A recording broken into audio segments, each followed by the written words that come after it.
once again, YouTube. How are you doing? Sorry for that window. It's really bright today. Holy smokes. What's going on over there? All right. Welcome back to another Monster Hobbies Wednesday, where we're going to be looking at some stuff. My name, of course, is Trevor Slescu, owner of Monster Hobbies. Now, I'm no longer at this address, so we are Monster Hobbies Online. So we're at this address, www.monster-hobbies.ca, and the store phone is still 403-652-5019. So, of course, I own an online website, and here's the address in the chat.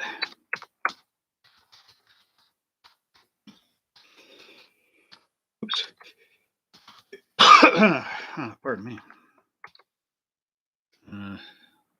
Yes.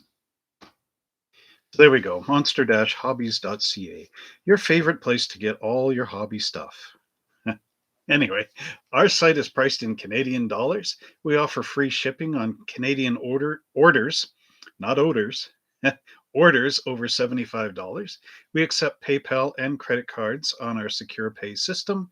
So if you use your credit card, any information that you put in our shopping cart at the end of the transaction gets eliminated forever. Now, if you use this promo code, which I'll put in the chat box over here, if you use that promo code, it gets you 10% off your next items that you're going to purchase from Monster Hobbies. And don't forget to sign up for the free newsletter on the side. Now, we also ship worldwide, so that also includes the United States and Mexico and Brazil and over to Europe for England, and anywhere Canada Post goes, we can go. So it's another nice, cold, dry day out today. I just finished eating a big bowl of popcorn, so everything's stuck in my throat all over the place. And it's going to be interesting. So I see 1964 BC is...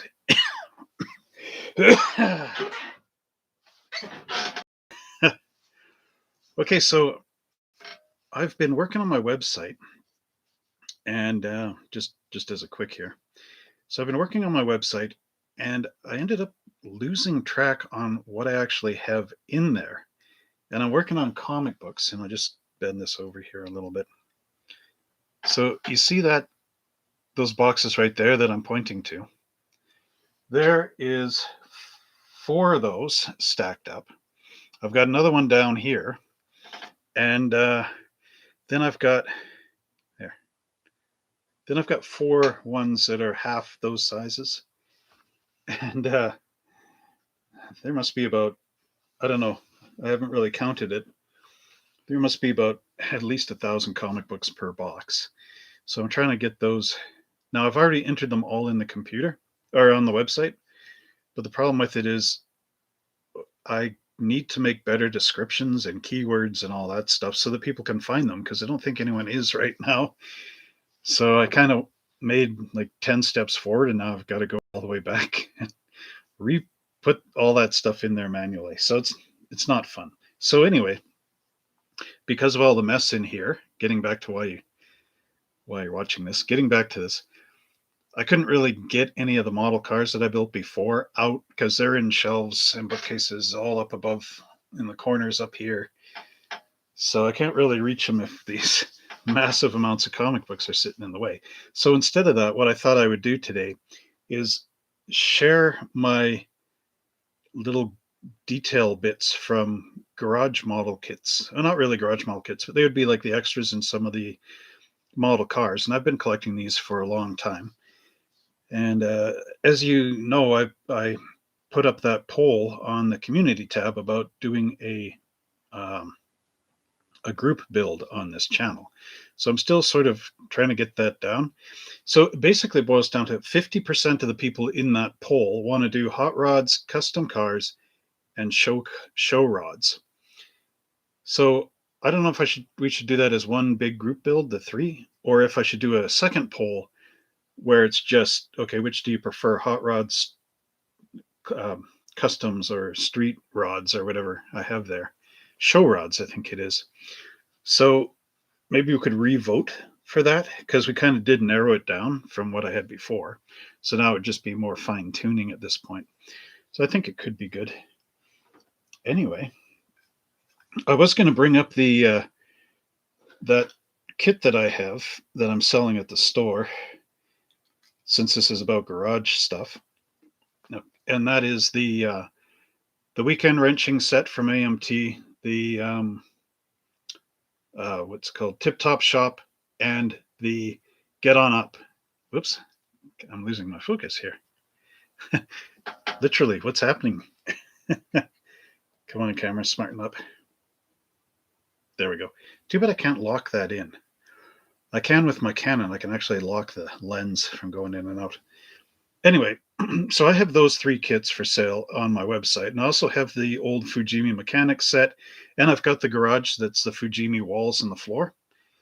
So you can get that now at monster-hobbies.ca. But what I thought I would do is show some of the stuff that you can't just get out of those kits. Like, this is the old stuff that came with as accessories with other things. So you may be looking at this and thinking, oh wow, he's going to show the snake, that cool old monogram kit. But actually what it really is, it's a nice box full of all these garage things. So let's take a look at what I've collected and what people have sent me over the years and everything else. I think that might be neat. Oh, what I was thinking of doing is I'd like to do a group build, or maybe make a video with somebody, if anybody wants to join me in a collaboration. And I want to make a garage diorama. So I don't know how many of you YouTubers know about collaboration stuff in this type of world. So what a collaboration is, basically, I would, get in touch with one of you YouTubers that makes videos. So somebody making videos, right? And in this hobby. So we've got a sort of, what do you call it? Interests. The interests are the same. So then we'd contact each other, I guess, through an email or something like that outside of YouTube. And we come up with a video idea that we could make together. So let's say it is this garage thing, right? So we're doing this garage video. So I would build a garage, and then whoever I'm collaborating with would build a garage, like a diorama, if that's what we're going to do.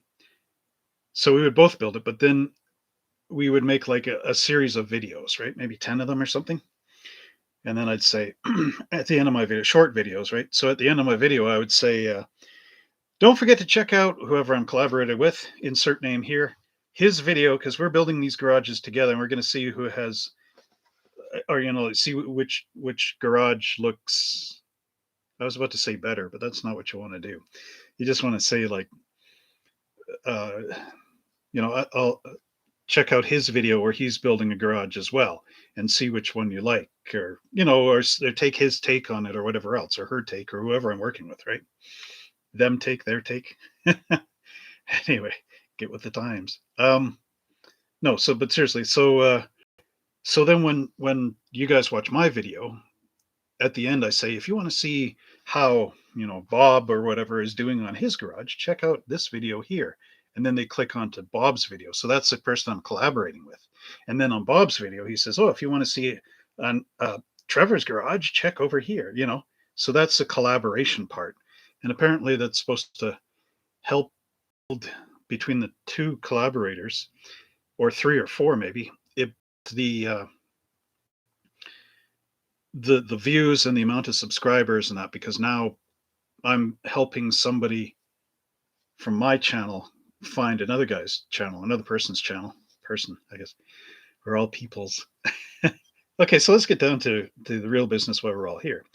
So I have all this old garage stuff that's collected. These were all included in model kits, and then, like, people gave them to me, and sometimes in some of the model car clubs and that I've been to, you show up on a Wednesday night or Saturday or whatever it is, and you bring a model car, and people show what they just finished building. And sometimes a guy will bring a box of parts like this, say, I don't want these anymore, you guys can pick through it all. You get like Camaro body with the back end chopped off because he was experimenting with something, and this, all that kind of stuff.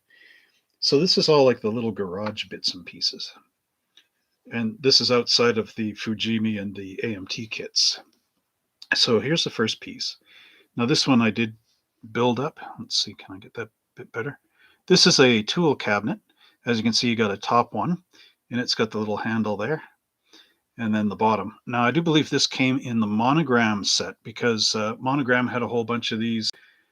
Um, they were the NASCARs set, and I think this one came with the Buick or something. And you got this, and then you got the little race driver or whatever. So I built this up, and it's not too bad. It needs to be painted, of course. Then I don't know where this came from. This is a old school engine hoist, sort of an A-frame. And I notice there does seem to be some seam lines running down here and whatnot. So it wasn't really perfected out. It was just glued together, then painted aluminum. Some of the legs are kind of bending out. So I can easily just scrape the seam lines down on that, get rid of the mold marks on here, or maybe even use this as a template. I could cut the legs off and drill. Actually, that would be better. I could cut the legs off right here on that little piece, just there and there, and then take my drill and drill in, find a wire this thickness, and then put them into the holes. And then that way the wire would be more rigid than the plastic little bendy legs. And that would give it the perfect straight angles. This little next thing, that's also from one of those Buick kits or something like that. This is a Wagon. Unfortunately, that doesn't tilt up the handle.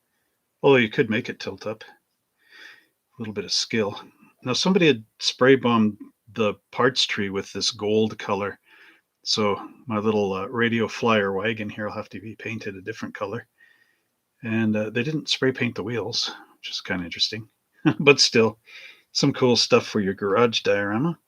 Then I've got this little jack. And oh, there's OG Garage. Hello, how you doing? So this little jack that I got, it just the handle moves really. But again, another nice little piece. Look at the nice detail in the middle of it. It's like a real jack. Just too bad it doesn't go up and down like a real jack. But yeah, so OG Garage, just to get you caught up here. I'm just showing off the garage stuff and the figures and whatnot that I collected over the years. And I'm looking for somebody that makes YouTube videos for a little collaboration project. And I have no idea what that's about. Okay, so here's a figure that I got. This is Jimmy Flintstone one. This is the milkman guy. So there he is. So you get these white metal arms, and you clean them up with a file and everything. And with a bit of crazy glue, you glue on the white metal arms on here, and then you got your milkman guy. So another thing I was thinking of doing is make a little diorama of the 1940s and the 30s using all these figures. I want to build a great big street scene on like a 4x4 sheet of plywood. I don't have the room for that anymore. When I had the hobby shop running, I might have been able to do that there. Okay, so what's this? We got this, which I don't know what that is, but here's another figure. This is one of the race car drivers, again from the NASCAR series. There's his arms down there. So not too sure. Yeah, I mean, I know it's the NASCAR stuff. He's got the early helmet on, though. Look at that. It's like that football style, almost. So I guess this is an early 60s race car driver. But yeah, I don't know what this beam is. Maybe it's supposed to be part of a sawhorse, but I don't know where the legs are. So that puts that out of commission. Okay. So what I did is I took these little Ziploc bags you get at the dollar store, and I paired up the parts into the Ziplocs so I wouldn't lose them. So these are all chests. And I do believe this person here from Russia or Greece needs to be put in a timeout because they're putting in one of those weird web address things again. Anyway, so I put these in these little Ziploc bags, and that means that I won't end up losing half of this, which is always good. Now these are from the Beverly Hillbillies pickup truck, I believe. Oh, it's the same thing twice. So now I know it is. My dad had a bunch of the Beverly Hillbillies trucks that he turned into different Oldsmobiles. He made vacuform bodies and fenders for turning them into fire chief cars because that's what he was into. It's interesting. This doesn't make sense. These can't be the same pieces because on one of them I've got pins sticking out, and on the other ones I've got holes. Hey, Kevin Johnson is here. Welcome aboard. Welcome aboard, matey. Welcome to me madness. Arr. Anyway, so for Kevin, I today am showing some of my old garagey type stuff that I've collected out of model kits over the years and trying to recollect where these came from. So anyway, glad you could join us. Welcome aboard, as I said before. So yeah, and all these model kits like AMT and everything. Oh, Mike's here. Hi, Mike from Texas. I'm showing off the figures. So Mike's going to send me some of the guys from the Gangbusters Cadillac. So I've got a few more on here as well. Yeah. So anyway, I'm going through all these little accessory bits. Well, what I'm looking for now that Mike's here is I'm looking for someone to collaborate with on a series of YouTube videos. So I'm thinking I want to build a garage diorama. And it'd be nice to do some collaboration things. Not really like a group build is one thing, but a collaboration is a little bit different. So collaboration is like myself, I would, whoever I'm going to collaborate with would send me an email or something saying, yes, I want to collaborate with you. What do you have in mind or something? And then we, through a series of emails, we come up with an idea of what we're going to be doing. But it's going to be like a YouTube video, right? So, or a series of YouTube videos. So let's say we make this garage diorama. We're each going to make 15-minute videos and we're going to make 10 of them. And we're through those videos and whatever, we're going to end up at the end of it with, I'd have a garage and whoever's collaborating has a 1/25th scale garage diorama, let's say. So then in those videos, at the end of the video or in the middle of the video or something, you'd say something like, if you want to see how Trevor is building his garage, check it out over here, at the end of the video, and you can put in the end cards. So you do that. And then on mine, I would say, like, say I'm working with Mike, I would say, okay, if you want to see how Mike's garage is coming along, check out his video here. And then I'd have your video come up in the end screen. So then that way my subscribers go to your channel and your subscribers come to my channel. So then if the cross subscribers subscribe over, you know what I mean? Then my channel doubles and your channel doubles, or maybe your channel gets more subscribers, or maybe I get more because you have more. It all depends. But these collaborations sort of make it so that everybody gets to know everybody else in a weird way, right? Now, some of the collaborations that the younger kids do, they actually will go to each other's houses and film them sitting in the same room together doing something. But I don't know if that quite works with us. And I don't know anyone in Alberta or, around where I live that wants to do something like this. I've got people with YouTube accounts that they've got YouTube accounts, but they don't make videos. And then I've got people, because I wanted to do this with Warhammer, because we were playing Warhammer. And I wanted to make Warhammer where I'm playing with somebody playing Warhammer. Well, I've got one guy that I could film with, but he doesn't have a YouTube channel or anything like that. So it would just be me and him in a video, and me doing all the effort, really, from a YouTube point of view, right? With nothing coming backward for the collaboration to work. Or there's people that I play the game with all the time that just do not want to be filmed, do not want to be on Facebook or YouTube or anything. They just want to not be known on the web at all. So it's kind of hard to go, let's make this big game and film it when, yeah, when it's like kind of dealing with that. So anyway, but this this collaboration thing would work out better.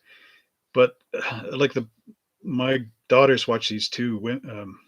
I guess they're women. Maybe they're 21 year olds, and they sit there and make videos every single day of the week. Most of them are reaction videos to and all this jazz, right? But they will. I guess they did really well on YouTube because they both have mansions.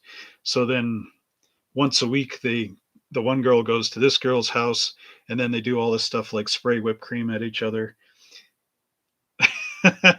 This is sounding better all the time. Anyway, and then the next week, the other girl goes to that girl's house, and I don't know, try to make this not sound too, what, too risque here. I don't know, maybe they play badminton or something, whatever it is, but that's how they collaborate. Hey, Dakota is here. Nice to see you again. Uh, yeah, just talking about collaborations. So, anyway, yeah, yeah. So that's what they do. But I'm in nowhere near anybody that I know of where we could just go to their house, build a model, film a video together, or do an unboxing or whatever. So if you want to do a collaboration video with me, it'll be quite a different deal. All right. Anyway, enough of this. What do I have in the box? Everybody's getting anxious now. Oh yeah. So this little bag I've got, wrestling pudding. Yeah. That's what I mean. I don't want to get too risque. It's poor Kevin Johnson's first time here, and we're like overloading his brain with all this, yeah, stuff you'd see in Benny Hill, I guess. Anyway. Yeah, I think we're the only people that we know that build models, like Mike says here. Okay, here's a fuel tank. And, oh, Samuel. Model fire truck with whipped cream nozzle. Yeah, okay. All right, let's get off that tangent. Okay, anyway, so this is a little fuel can that we got, a jerry can. That again came with the the guy in the Buick, whatever. And then I've got another little gas one. A little sad part about this one is there's a big sink mark right in the center of it, right where that nice gas detail is. And there's a bit of one on the back. So, yeah, I know, eh? Monster Hobbies gone wild. Okay, anyway.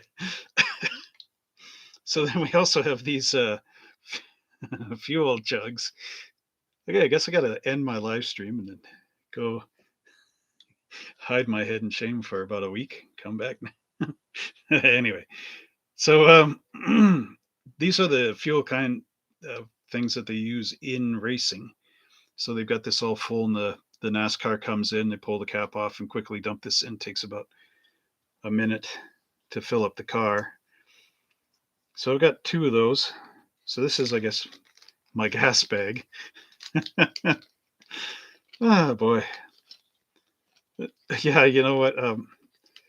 So I can see some things on my YouTube channel that you guys can't see, and one of them is the age of everybody that's subscribed here. So luckily, even, I mean, going into a little bit of a naughty realm, most of you guys are 45 to 65, so I think I'm okay. Actually, I don't. It's kind of funny. Like on one of my YouTube channels, I do have the nice range of viewers. So I've got like from, well, I guess 13 to 80, and it shows like 25% or 13, 40% or whatever, and da da da, right? But for some reason on the model car garage, it's like an audience from 45 to 65. So I don't know. It's like the tail end of Gen X and a lot of the boomers. So I don't know how that worked. I was trying to get all mixed audience, but I don't know. Maybe they just didn't discover me yet. So this is a nice little tool chest. Again, the top comes up on it. And inside there's actually a little tool shelf. And then down below there's nothing except a code number and some mold marks. But inside there, you get a couple little screwdrivers. I'm surprised at picking it up. A couple little screwdrivers and things, so it's not too bad. So yeah. Okay, how does this line up? Lines up like that. Yeah, so all these little tool boxes and chests, they're from everywhere. I think this is one my dad gave me because he was building these for fire trucks, and this is red, and he did this hand pinstripe job on here. So I think this is one of his. I don't know if it was a spare or a rejected one. Maybe he did a better one. And I know you're thinking, oh, this looks pretty perfect, actually. But yeah, my dad would have tried to do a better one. You know what I mean? That's just the guy he was. So here's another toolbox. Again, a lot of these came from other people's parts boxes and stuff. I did sand this one out because I think it was pretty warped at the front. So this is all this stuff that I need to do. Oh, here's the same one in yellow. So this would have come from, is that the lid? That's the lid. This would have come from the, and correct me if I'm wrong, the AMT, actually the Lindbergh 1934 Ford pickup truck, if I remember right, because this seems like that high gloss yellow plastic that it was molded in. Yeah, I can see with this one because I haven't sanded it. There's a string of mold marks. Let's see if I can. No, the camera won't pick it up. Not mold marks, a sink mark in there. You can see two little holes, and then there's almost like two lines that come down, two more little holes. So I sanded that up, and then it made the walls straight. Then there's this little one. It's almost like somebody's lunch kit. Got some sink marks in that too. Sink marks, the bane of the hobby industry. But look at the lid on that. It's sort of like a old lunch box with a thermos inside. Fortunately, it doesn't have that. But unfortunately, more unfortunates, there's two sink marks. One here and one on the opposite angle at the opposite side. And then down below, there's one right by that hinge. I don't know if you can see that. And a bit of a divot here, but that can be sanded smooth. So need that filler just to fill it all in. And then I got one more. This one's really narrow. Oh, this has got the gold paint on it. So that's again from that Buick. But there she is. Ah. So I've got a lot of bits. We haven't even really looked at this box that I got here. Actually, it's kind of nice that I brought that box up because, well, first off, like I was saying, I was uploading things onto my website, and I'm 7,000 items in. So on monster-hobbies.ca, you can cycle through 7,000 items for sale. Although I've sold, I think, 700 of those. So what is that? 10% less. Whatever. And I was going through them all. And because I built the website from 2016 until now, there's a lot of things that I own that are for sale. That because I was running the brick and mortar store and the website, I couldn't devote attention to both at the same time. So some things that I had on the website, I sold in the online store, never took off, and this stuff. So when we closed our brick and mortar store down and we went onto the web, I corrected out the inconsistencies with those things. But I didn't fix all the keywords and the descriptions and everything else to it. So when someone types in search for a 1940 Ford model kit AMT, that mine's up first. And that's on 7,000 entries.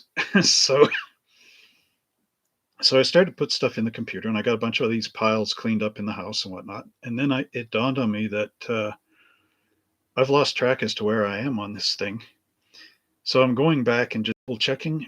And I started with my comics. And as you can see, these boxes pointing up here, they actually go two more boxes down to the floor, or one more box to the floor. And I went through there and I found stuff like one of the comic. Everybody knows Marvel and DC, but there's also Image and Dark Horse and these other smaller comic companies. So that 1953 Ford ATM. I don't know what you're talking about. Anyway, at the moment. Anyway, so I went there and I started to look over what I did on the comic books. And I've got an Image comic, and the first thing the line reads, "This is a Dark Horse comic." This comic was made by Dark Horse, yet it's an Image one. So, and then there's nothing in the description, and then just the price. Because at the time when we were doing this originally, the guy I got the website from, he said, just load all your stuff up and then come back later and try to correct it. But if I'm making this like my full-time job to be at www.monster-hobbies.ca, I got to correct all this, because if nobody finds this and the stuff's not online, I can't sell any of it. So I got to make it so I can sell on it, because now I'm depending on that as my business. So anyway, I got lost. So now I'm trying to figure out where I am with those comics, and that's not too comical. Anyway, so here's a thing that my dad and I made a long time ago. It's a little table, as you can see, and this is some paper on the top for a tablecloth. No, not too sure. I made this for some display stuff in one of the little garages that we made. Oh, that's interesting. If you look, this is a sprue from Parts Tree, but it's actually shaped as a rectangle. So this is just two of those glued in at the edge of a piece of that's plastic from an old refrigerator from one of the drawers. So that was pretty nice. Oh, and I got other good news. Remember how I'm always talking about I need more watch time in that? So I need 4,000 hours worth of watch time and 1,000 subscribers to get monetized. So right now I'm at 1,083 for subscribers. And watch time, I'm at 3,804 as of this morning. So I'm 200 more watch time hours away, and then this channel can start making me some money. Finally. Okay, so in this bag, I've got all these different fire extinguishers. So that's always cool. There's the big one here. Do I need to open these bags? Maybe not. I got this big one here, and that was a shop style fire extinguisher. And then these little, there's a blue one and a black one, and I do believe this came with the monogram 1970 Chevelle. Does that look like that's from there? Do you guys remember that from the Parts Tree? And then I've got this little yellow one, and then there's a chrome one. I'm not sure where they came from. But yeah, there's those. Oh, here's racing helmets. One of these, I think, is from the 55 Chevy, the El Camino. And then the little gold one would be from that set with the Buick NASCAR. And then I can't remember where the chrome one came in. That's a surfer's helmet right in there. So yeah. And then, oh yeah, I'd have to open that one. So hang on. Oh, what's this? Ah, chrome plated creepers for rolling underneath the car. So there we go. Lots of fun. See, I got so much garage stuff. I could build like 4 garages. Oh, this is really interesting. These things. So here, I've got a. Oops, it would stop flopping all over the place. Oh, I got 2. So I got this telephone in here, and that's a little unit that came in the '63 Ford. And then I've got another receiver there. Now this one, I don't quite know exactly what it is. And this camera's too crummy for you guys to see what it is. But it looks like a battery, but it's not a battery. because there we go. At the top, there's like these little radio dials, like the half moon and then the needle would go on. I think this is supposed to be a voltage regulator or something like that. I mean, it kind of seems logical that it would be, and I'm not sure where this came from. So, anyway, something to try to figure out what it is. Could be a battery charger. Although, yeah, it doesn't make sense because there's no terminals to hook it up to. The Joe's Power. Okay, so Dakota is saying he's working on a garage at the moment. The Joe's Power Plus and some other accessories I've collected through models. Yeah, they are neat. If you need them, I've got the Get On Up, the Weekend Wrenching, and the Tip Top Shop. So if you need some extra bits, just let me know. Those are, of course, on the website for sale, and we can mail out anywhere. Now, you may recognize this unit.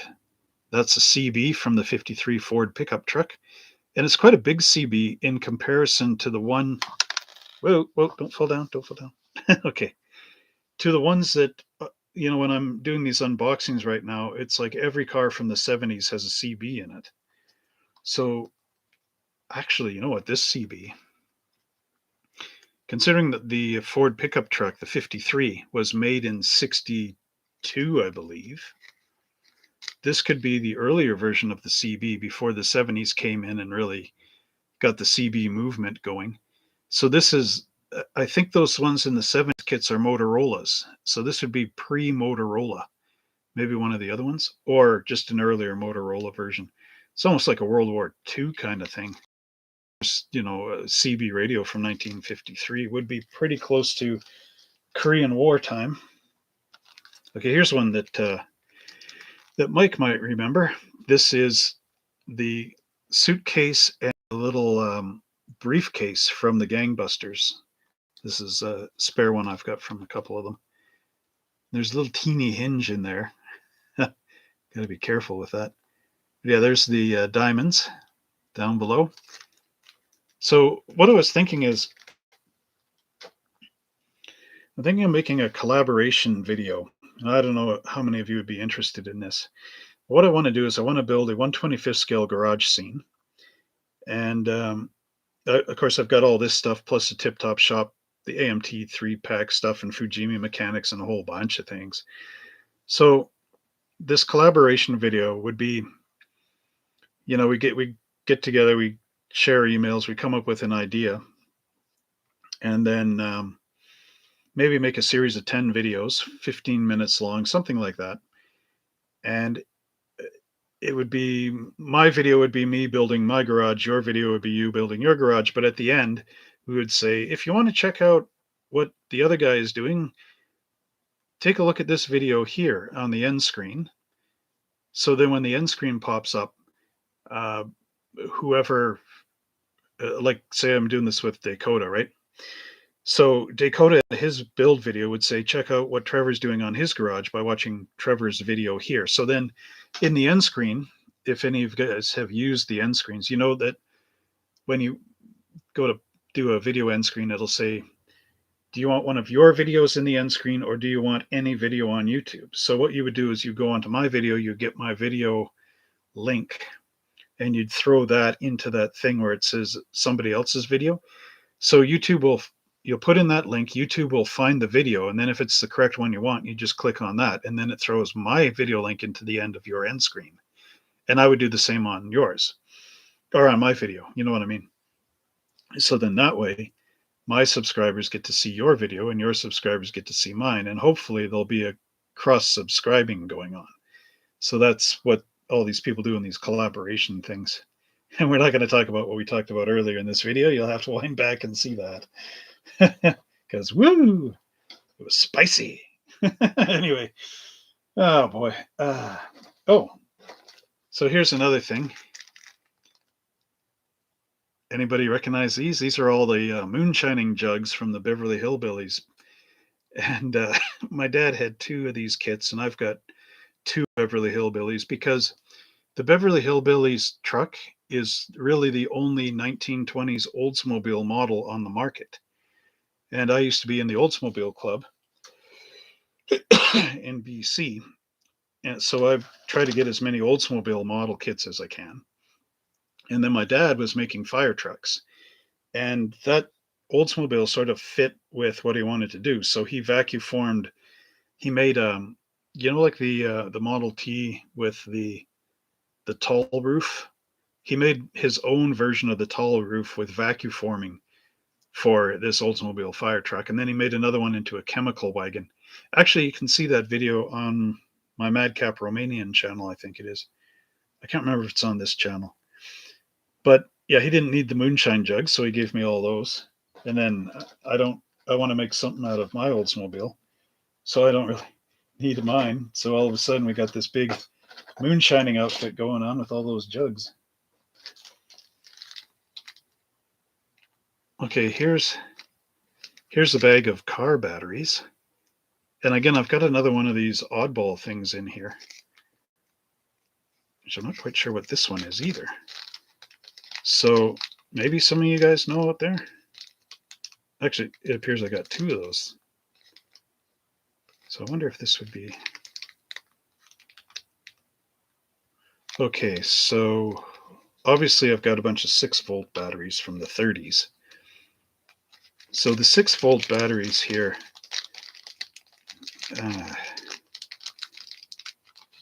somebody painted this one silver. Maybe the camera will pick it up better. Yeah, so you see how there's like a strip, a little bar across the strip, then another strip, and then another strip down there. I do believe that's sort of a 6-volt thing, where it's chained in, it's not parallel, it's in series. So one of these on one end is positive, one's negative, something to that effect. And then those little bars across are providing the power in the direction onto the car. Oh, maybe it's okay, wait a minute. I'm a little bit off. There's one terminal just below there and one just above. So one's positive, one's negative, and this thing is going through like in series from cell to cell to cell. And that's an old 30s type thing. And then this is the more, well, 60s, 70s era. This is a Delco battery. Camera's not picking it up. But each one of those little buttons on there, you can pop them off and fill it in with water, of course. And this one has the, or not water, electrolyte. And this one has the terminals here with the little wires molded on, dropping down. So if you ever wanted to hook this up to your car and wire your engine block, you just need to take some wires off from the bottom of the battery, which is kind of nice. But this is the weird one.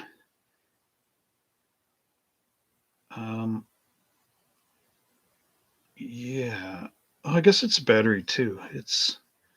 But it's set up in a way I've never really seen a battery. Hang on, let's get my elbow on that table down there. So as you can see, it's just like the whole top of this is nothing but buttons. It's like got 100 buttons on the top. So is it a battery or is it like some other weird old vintage electronics device I don't know about for cars?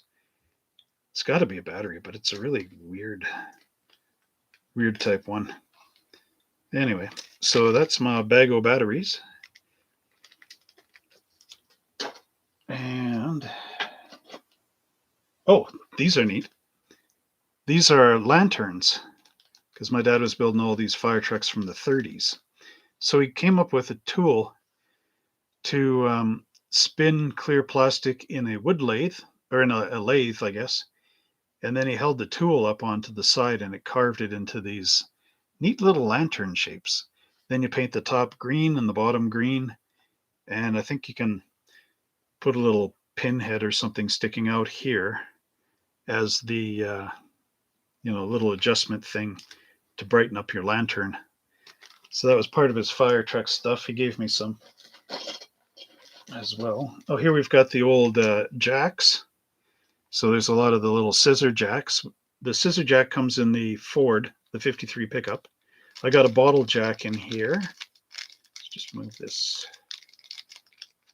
That one there came from the 34 Ford pickup truck.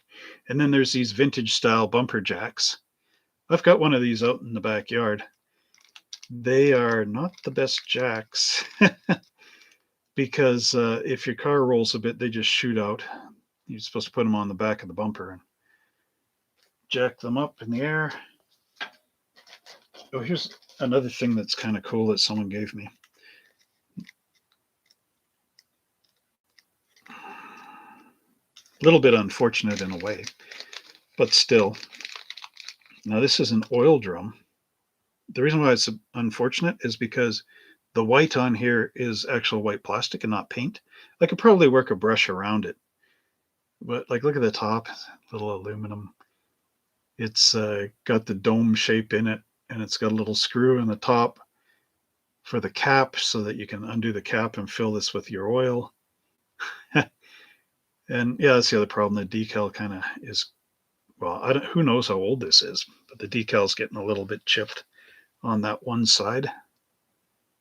But still, it's pretty cool. Nice little display thing. And then remember earlier I had one of these little cans and it said gas. This is the other one. It says oil on it. But again, it's got a big sink mark right where it says oil. It's a bit of a shame. But I don't know. I guess it could be realistic too, in a way. Like how many of these cans, you get them a little bit low inside there and then the sides suck in, you know. Oh, you guys should recognize these. I've got a lot of them. That's the oxygen tank. Yeah, Mike knows what I'm talking about there. These are the oxygen and oxyacetylene tanks from the 53 Ford pickup truck. I have 2 sets with the tops on, and then the third set they broke off somehow. What I need on there is the little dome with the slot in it, but I don't have any, so they're kind of, you know, gaugeless. Now, the only thing I don't have are the actual torches. I don't know where they are. I've got to look through the parts tree and dig them up. But they were chrome. Oh, yeah. If everybody goes surfing. Surfing USA. Yeah, so I got surfboards galore. Some of these I bought a Japanese model back in the day, and they had all these decals on there like this shark and these other things. So I painted up these surfboards and used those decals on there because I didn't know what to use them on. But this is a sort of a spray bomb going from dark blue to white at the back.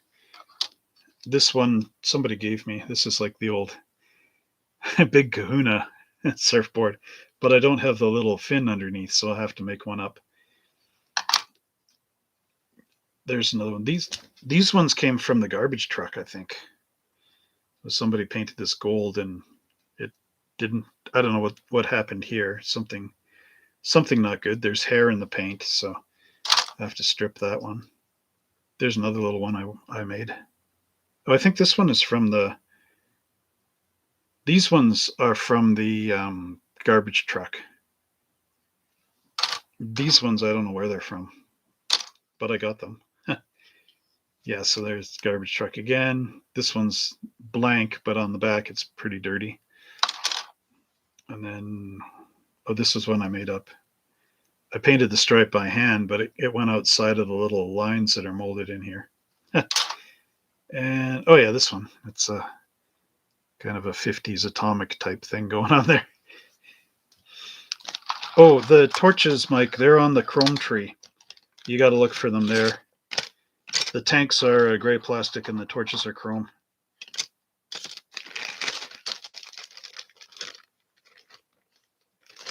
And there's only one torch. How many of you have actually used the oxyacetylene? We were taught it in school, and then I used it in auto body collision repair, but kind of. But then that was it. Oh, Mike should know this one. If I can move this stuff out of the way.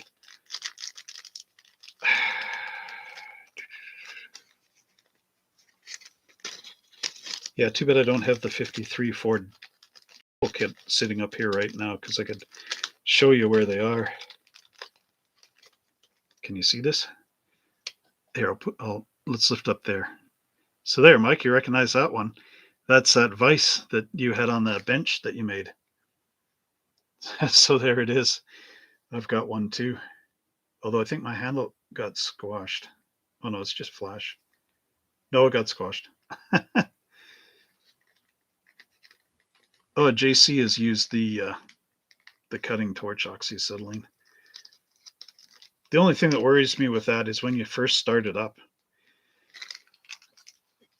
You got the torch in your hand and you open up the valves and then you spark it and the flame goes straight out, eh? So then you gotta take the things down. It goes, and then if you shut one off, it goes pop, like JC says. It's like, I hate trying to start this thing up because it's like one of those things where you could blow it up. You know, maybe you won't, but you could. And it's the could that always, had me. Mike's working on the 72 ramp truck. Okay. These are barrels. And I know the big one came from one of the Model Ts. And I've only got half of it for some reason. And I'm not sure where these other smaller guys came from. But they are there. Ooh, that's no good. JC says he got injured by an exploding gauge. Eeh. Hope it wasn't too bad. Oh, look at this. We have pistons and a piston rod down, or what do you call that? My brain's gone.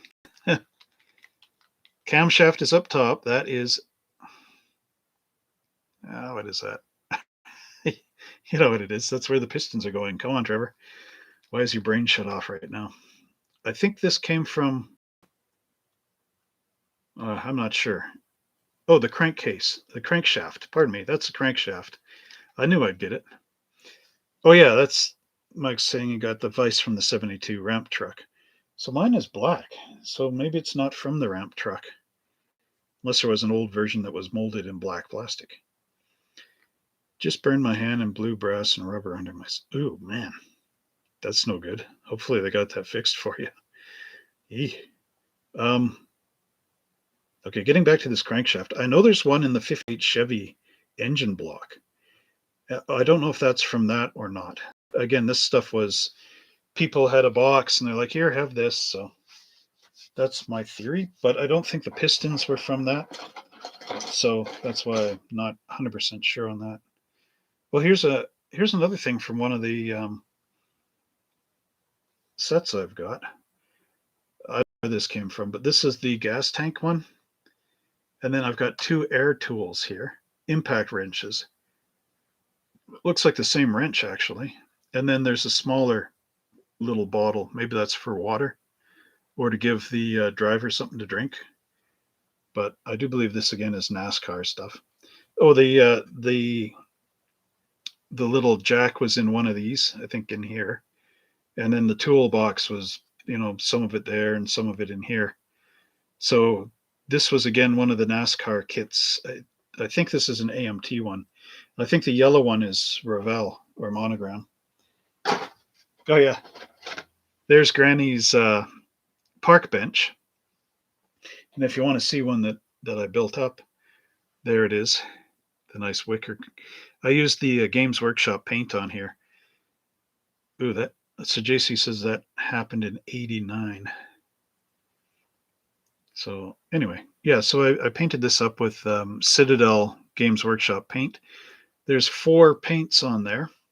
So the way the Games Workshop paint works is that they have a base color, which would be, I think it's a dark brown for this application.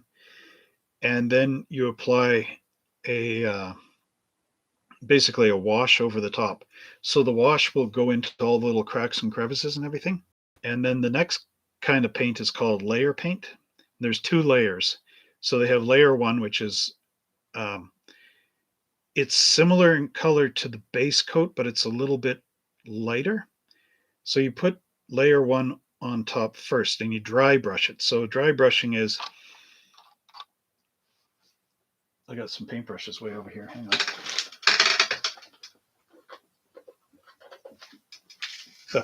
I got to be careful. I'm leaning this chair because one wheel pops off and then it's like falls under. So when I come back up, I topple. Okay, so dry brushing, let's say I put paint on this, right? So you want to just dip the bristles in, and then you get a piece of paper and you go like this a little bit until there's almost no paint in this, in your brush. And then you go over this. Actually, this is a dry brush. Look at that. I should confiscate this. 11.20 if you want to buy one. Okay, so, and then you'd go over the top. And, if you can hear, right? Yeah, so if you can hear that, so that would be, the paint gets distributed on all the little ridges and stuff. So back here, there's a knot in the wood.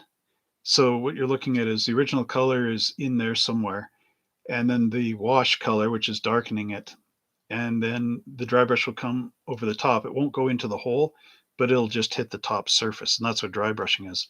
So you got layer one, which basically, okay, so you got your base color is here, and then your wash brings it down to here, and then layer one will bring it to about here, or here even, maybe a little bit above. And then layer two is even lighter than that and brings the contrasting element up here. There's even a proper dry brushing paint that if you're going to use it, you just use it on the very top. So the idea is to try to figure out how light is affecting this. So in so the base coat covers everything. The wash covers everything. Layer one covers everything. Layer two, you want to go just on. So you imagine this sitting down on the table, right? And then you're thinking, okay, the sun is coming in at this angle, right? So you're not going to layer two underneath here because the light never hits it. So you want layer two to just be up here, right? And then layer three, or the dry brush, the dry paint would just go on the highlighted tips of everything. So maybe a little bit down here, but nothing too serious. So I see Big Charlie is here now, and I see we've got another visitor from the Ukraine. So hang on, I just put this guy to bed here. User in a timeout. Okay, so there's Big Charlie. OG Garage is saying that he liked Granny. She was funny. One thing I find that's strange with this Granny bench, which comes in the Beverly Hillbillies kit, is they just sort of suggest this bracing underneath, but they don't really tell you where it's supposed to go or how it's supposed to go. So you have to really think about it. So I just did mine in a cross underneath and then across this way in front. I don't know if it's right or not. Like nothing says, and there's nothing, they don't click together. So I don't know. That's, but I've got about 5. I guess my dad couldn't use them, and I don't really want to use them. Well, here's a tow bar. I thought I didn't have any. Oh, it's got the broken hook. This is one thing that I don't know what happened. AMT used to include these in every one of their kits in the trophy series, but in the recent ones, they're not there anymore. So I don't know whose executive decision that was. Here's some more stuff from that yellow NASCAR set. Look, I got 3 batteries down here. And then, there's 2 distributors. And I don't know what that is. Starter motor or something? Or maybe it's the housing for the distributor. Let's see if I can. Part S30 through 42. This does not mean anything. Well, anyway, I've got 3 batteries, so add that to the bag of batteries I showed you earlier. Hi T, can only stay for a couple minutes. Got to go to work. We have a Beverly Hillbillies truck. Nice big Charlie. The real one? That'd be cool. I have a couple of those tow bars. Wasn't sure if that's what they were. Came in my 40 Ford. Okay, so they are still there. Because I'm sure Dakota's not buying 40 Ford kits from like 30 years ago. So, yeah, there's two. You're looking for two. So one of them is this with the A-frame and the ring. And then the other one is how can I put this? What would you call that shape? So it sort of starts off rectangular, but then it comes to a point at the end, and it goes like that Z frame, sort of Z style, and then it's got a you put a pin in the end, and that pin in the end is supposed to go into the hole. So one of them is attached to the car, and the other one of these is attached to the front bumper of your dragster. So that's how it's supposed to go. Or you could use this, make your own what do you call it, a camper or a trailer, and hook it up that way. But I was looking for some in my stash of other colored components, and I couldn't find any anywhere. Oh yeah, here's another. I I think that's supposed to be a different type of jack. Those two funny bars with the holes in them, but I'm not sure. There's sort of a T handle or something going on in here too. I don't know. Anyway, oh, this is another floor jack. So maybe I've got two of these for some reason, but I've only got one of these. So maybe part of that. I have no idea. I'm not even going to guess anymore. Get rid of that. Okay, so this floor jacket's got a wheel on the front there, and then the sides. I don't know. Is there a jack with just two wheels in the front? I've only ever seen them with four casters all the way around. Who knows? All this stuff comes from different time periods too. Oh yeah, and then there's always these. This one's missing a piece, so just put that there. So this came in the 53 Chevy kits. And these, of course, are your different tools. So you've got your lug wrench, and then your different box end wrenches, and there's a couple of pliers, a pair of pliers, and some tin snips, and open wrenches and closed box wrenches. So again, I can make a lot of garage scenes. Oh, I've even got a pair of vice grips in here. So lots of fun. Yeah, I had two red ones, one yellow one. I've got another one of the yellow ones. So the red ones are the delivery bar, tow bar setup. Yeah, a hot rod version of the Beverly Hills car. Well, didn't it come with the stock and the Beverly Hillbillies bits? I mean, Granny's hot rod, the Granny hot rod bits. They should be in there, Big Charlie, unless you got it as a secondhand thing or something. Oh, there's the safe from the gangbusters, but I lost the little, the combination lock thing. It disappeared somewhere. I used to have stuff in this safe, but I don't know where that went. Still interesting stuff. Yeah, the 53 Ford has the tools as well. They're not in here for whatever reason. Probably because I still have them on the parts tree. Oh, yeah, then there's this. This is really weird. This is a two-piece air compressor thing, but there's a cage here.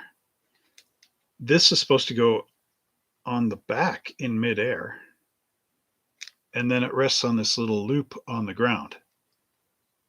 So I don't know what kind of air compressor thing this is supposed to be. It just looks like a tank with a gauge thing. And I don't think it's supposed to mount this way. Oops. So I don't know. That's a strange one to me. I guess just supposed to sit on the floor. Oh, here we go. there's more of the tools. So these are chrome ones from God knows where. There's a little box drawer with a whole bunch in them.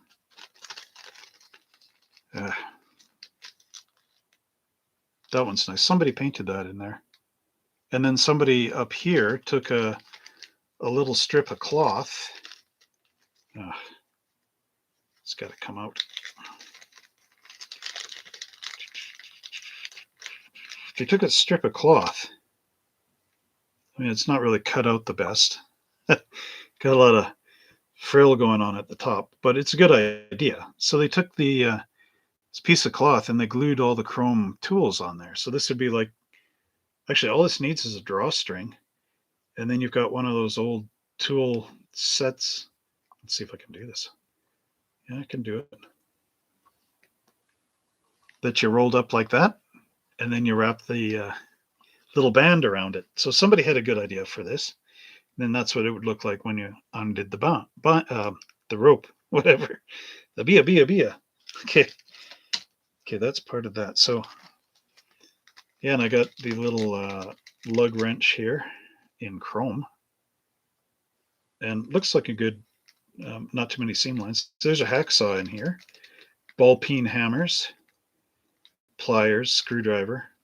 These are chrome ones, so I think the chrome ones were in the 53 pickup. Like I say, all this stuff is everywhere. I don't have any of the 63 Ford stuff in here, like the telephone, the record player, the speakers, the little mouse going, but they're out there too. There's these, the Cinder Blocks from the convertible, the 50 Ford convertible. Now somehow I've got 5. I should have another 3 of these, but I don't know where they are. But these are also quite nice. You can make, oh, I know where they are. They're in the, I used them in the Kiss van, because back in the day, people would grab these cinder blocks and then they put a piece of glass over the top and make little tables out of them, or wood. Remember the 70s, the era of creative building stuff out of junk, I guess. Here's a neat little thing. The little hook pulley system.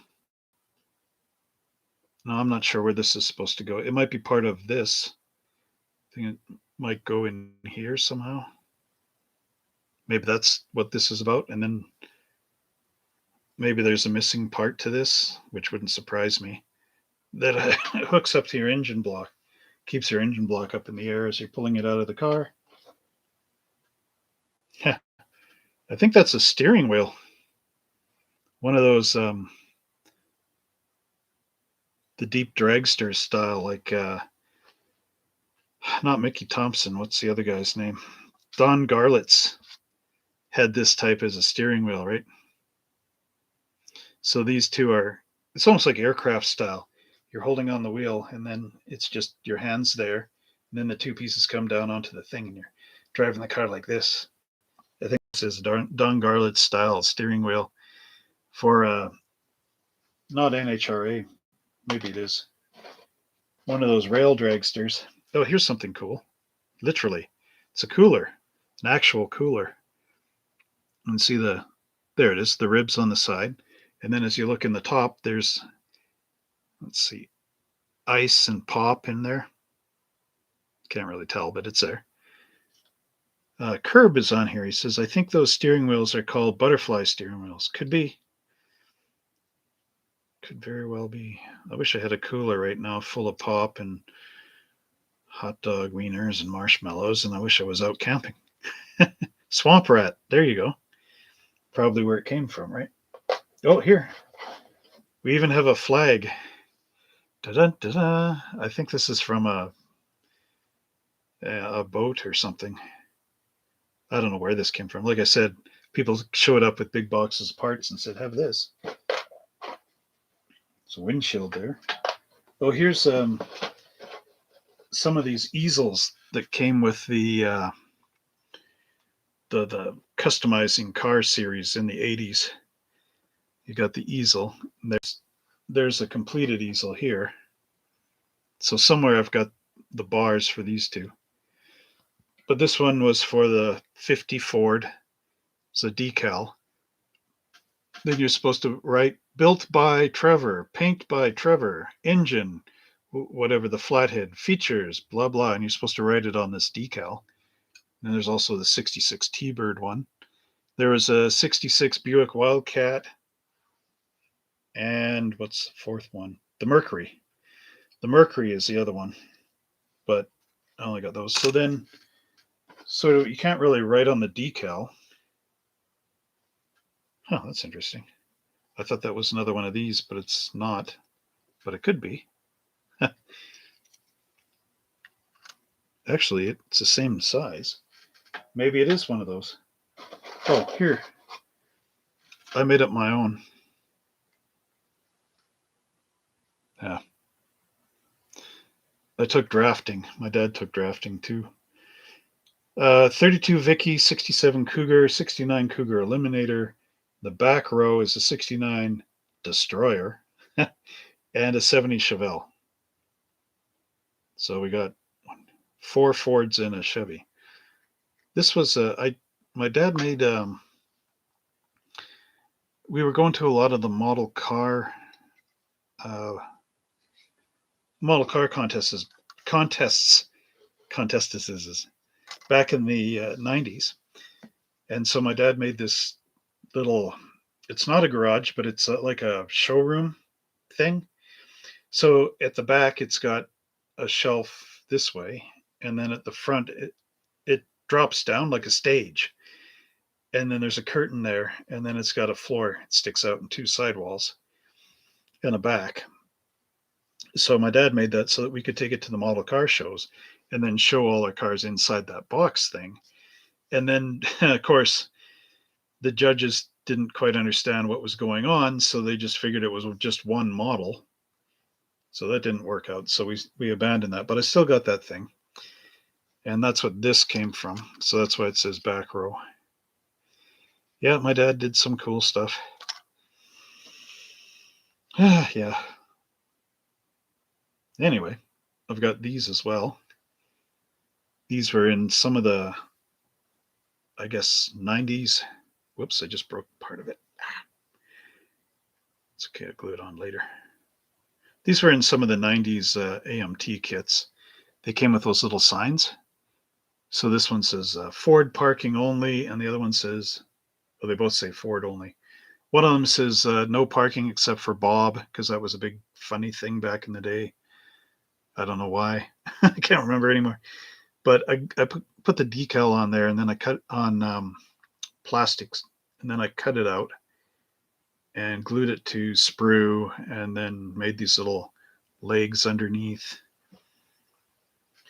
Yeah, so everything my dad was, I try to be for my kids. Except owning a hobby shop is online and everything's a little bit different. My dad worked for the telephone company. So he got weekends off, and I get no weekends off. And it feels like the more I upload, the less is on the website. Okay. Oh yeah. Here's another thing. That's from the Limburg kit, the 34 Ford pickup truck. This is the tow rig that leans out the back, and I don't have the hook, but you're supposed to put the string through there. Yay, I got it. And then there's the winch, the operating winch. Okay, wait, maybe, well, I can't unwind it. But yeah, it hooks off like that. And then you're supposed to wrap this around. Well, there's a hook for it, which I don't know where it is. Then you put the hook through the string, and you hook the hook onto the bumper of your model car, and then you wind this. Let's see. There we go. You wind that up, and then that lifts up the front of the car being towed, gets the driving wheels up off the ground, and then you got the wheels in the back. Then you're supposed to put those electric lights on the big long power cord and pop them on the roof of the car or something like that, so somebody behind knows that you're getting towed. Oh, I didn't tell this to my wife today, but when I had to do some banking today, so when I went to the bank in where we are, I saw the police because you drive in and then it goes around this corner thing, right? Not at the bank, but before that, and then you go into town because I'm in a small town. So I go around this corner and there's like four squad cars and two fire engines and three EMS vehicles with the lights all flashing on and off and everything, and two little compact cars, like tiny ones. They had an accident. I don't think anyone was hurt, but nowadays when you phone the police, EMS and emergency services, which are ambulance and your fire truck and the police show up. So if something gets even bigger, of course you get more of those showing up, right? Because they have to travel now in threes in case something happens. So I go around the corner and here's I forget what it is. It's like the not the electric car, but like one of the little Chevy. I guess they're Cobalts, are they? I'm kind of out of sync with the new cars. Anyway, I guess it's a Cobalt. So this Cobalt, it had the passenger side was okay, and then you see like the hood and the grill, and then where the driver's side is, the fender is completely ripped right off, and you can see the black insert of the wheel well sitting in there, and the rest is all gone somewhere. And the other little silver small car, I didn't get to see what it looked like, but it was obviously the one that hit it. And the blue car was off the embankment at an angle. I guess that's why they needed all the fire trucks in there. I don't think it was the electric one there, JC, but it was something. But they had like the whole thing blocked off. I had to wait about 5 or 10 minutes to get through. Still, I mean, those little teeny cars, you wouldn't think they'd rip each other to pieces like that, but I guess they did. Okay, so there's all those little chrome uh, cars and stuff that you got back in the trophy series. These are all little hot rods and things. There's like once a 34 Ford pickup truck. Then I've got a little coupe there, 32. Two of those, three window 32 coupe. There's a Model A convertible or something right there. What's this guy doing here? That's a 50s kind of car. And then I've got a big Corvette and another 50s. It's actually like a 60s one with a fastback roof going on there. So much stuff. And I still got stuff in the box. Here's all the trophies. And I've also got this one, the big V for victory. I should strip that and repaint it. The gold's kind of getting funny on it. And the bottom I made from a piece of wood. Drilled a hole in it. A hardwood that my dad had from somewhere. My dad used to go around and collect every little bolt he found on the road. He had so many. At the end of it, I'm going to inherit this. I don't even know if I can bring it home because of the weight. Oh, I found a car in here. Oh, no, that's on top of the trophy.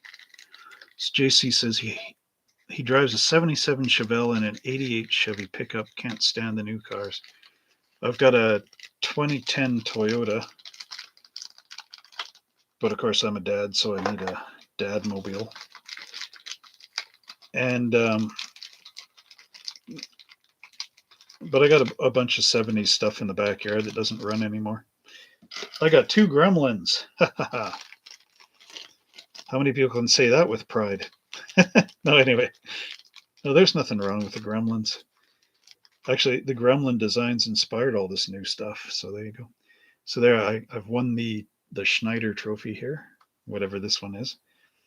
Then I've won this one, the Cross Flag Chevy Award.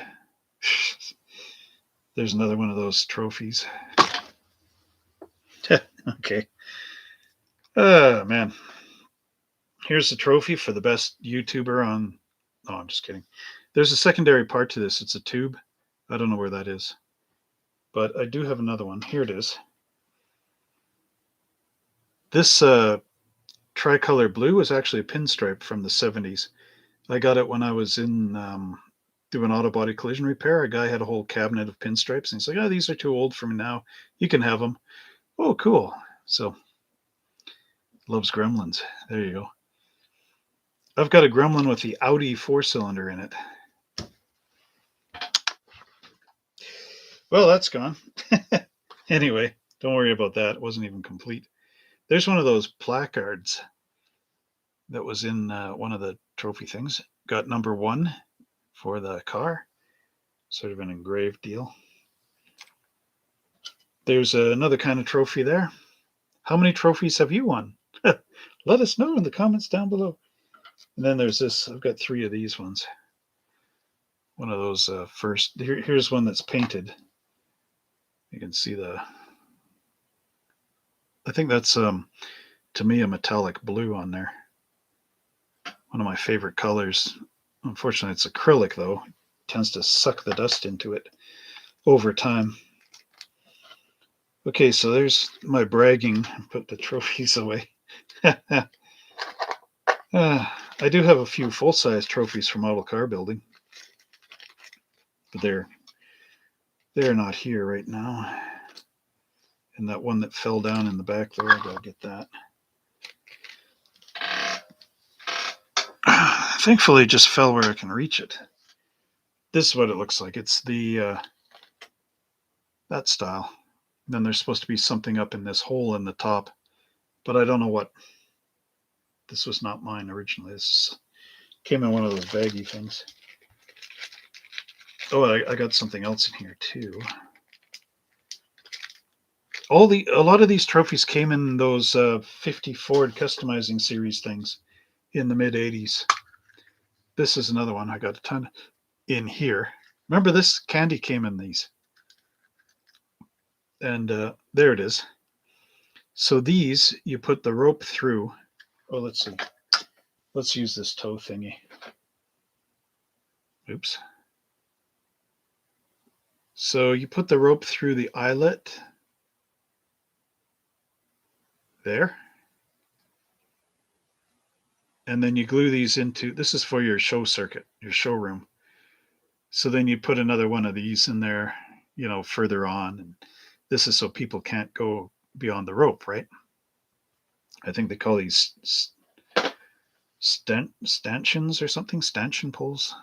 I forget what the real name of it is, but I got a ton. And that diorama thing I was talking about that my dad made, we had a bunch of these. We had 3 of them. And my dad put the string through and he had them sagging like they do, And I guess through all the moving around of this thing, they all broke off. So, yeah, like the velvet ropes. Yeah, they all ended up breaking off. But luckily, I have a whole garbage can full of these things. Man, I could use some of those candies. Do you guys remember these? They had like little candy fish heads, and of course, they didn't taste like that, thank God. But they had like little fish heads and bones and I don't know, spilled soup. Oh, there's something underneath on the bottom. Made in London, Canada, under license with TCG from Opeachy Company Limited. Remember, OP also made trading cards like hockey cards and whatnot.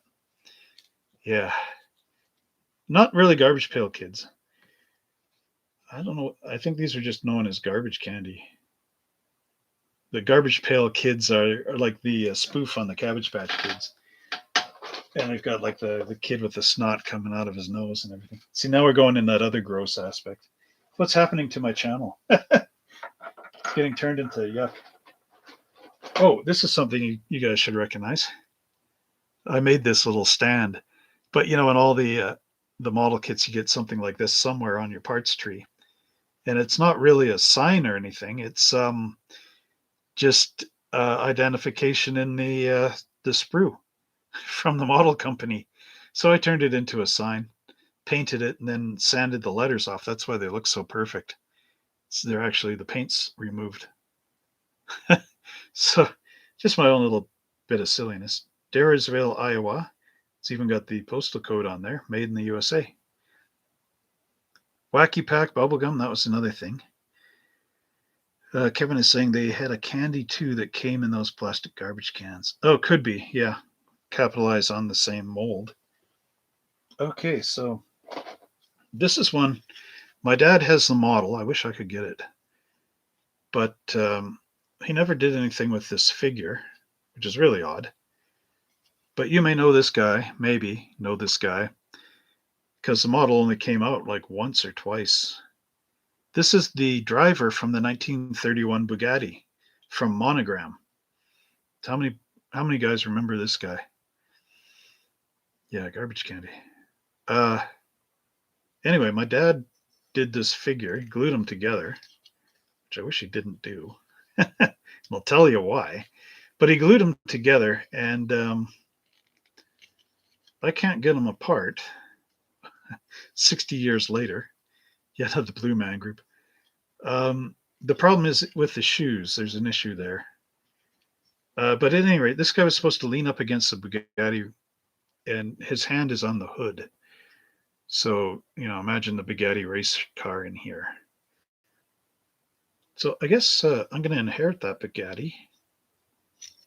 So my dad, I'm out here in one province, and my dad passed away in another province. And my mom is still living in the house that they built together. The problem is trying for me to get from here to there with COVID and the mountain and winter and all that jazz. But apparently, I'm supposed to be taking home all my dad's models. So somewhere I'll get the Bugatti so I can reunite Bugatti Man with the Bugatti itself.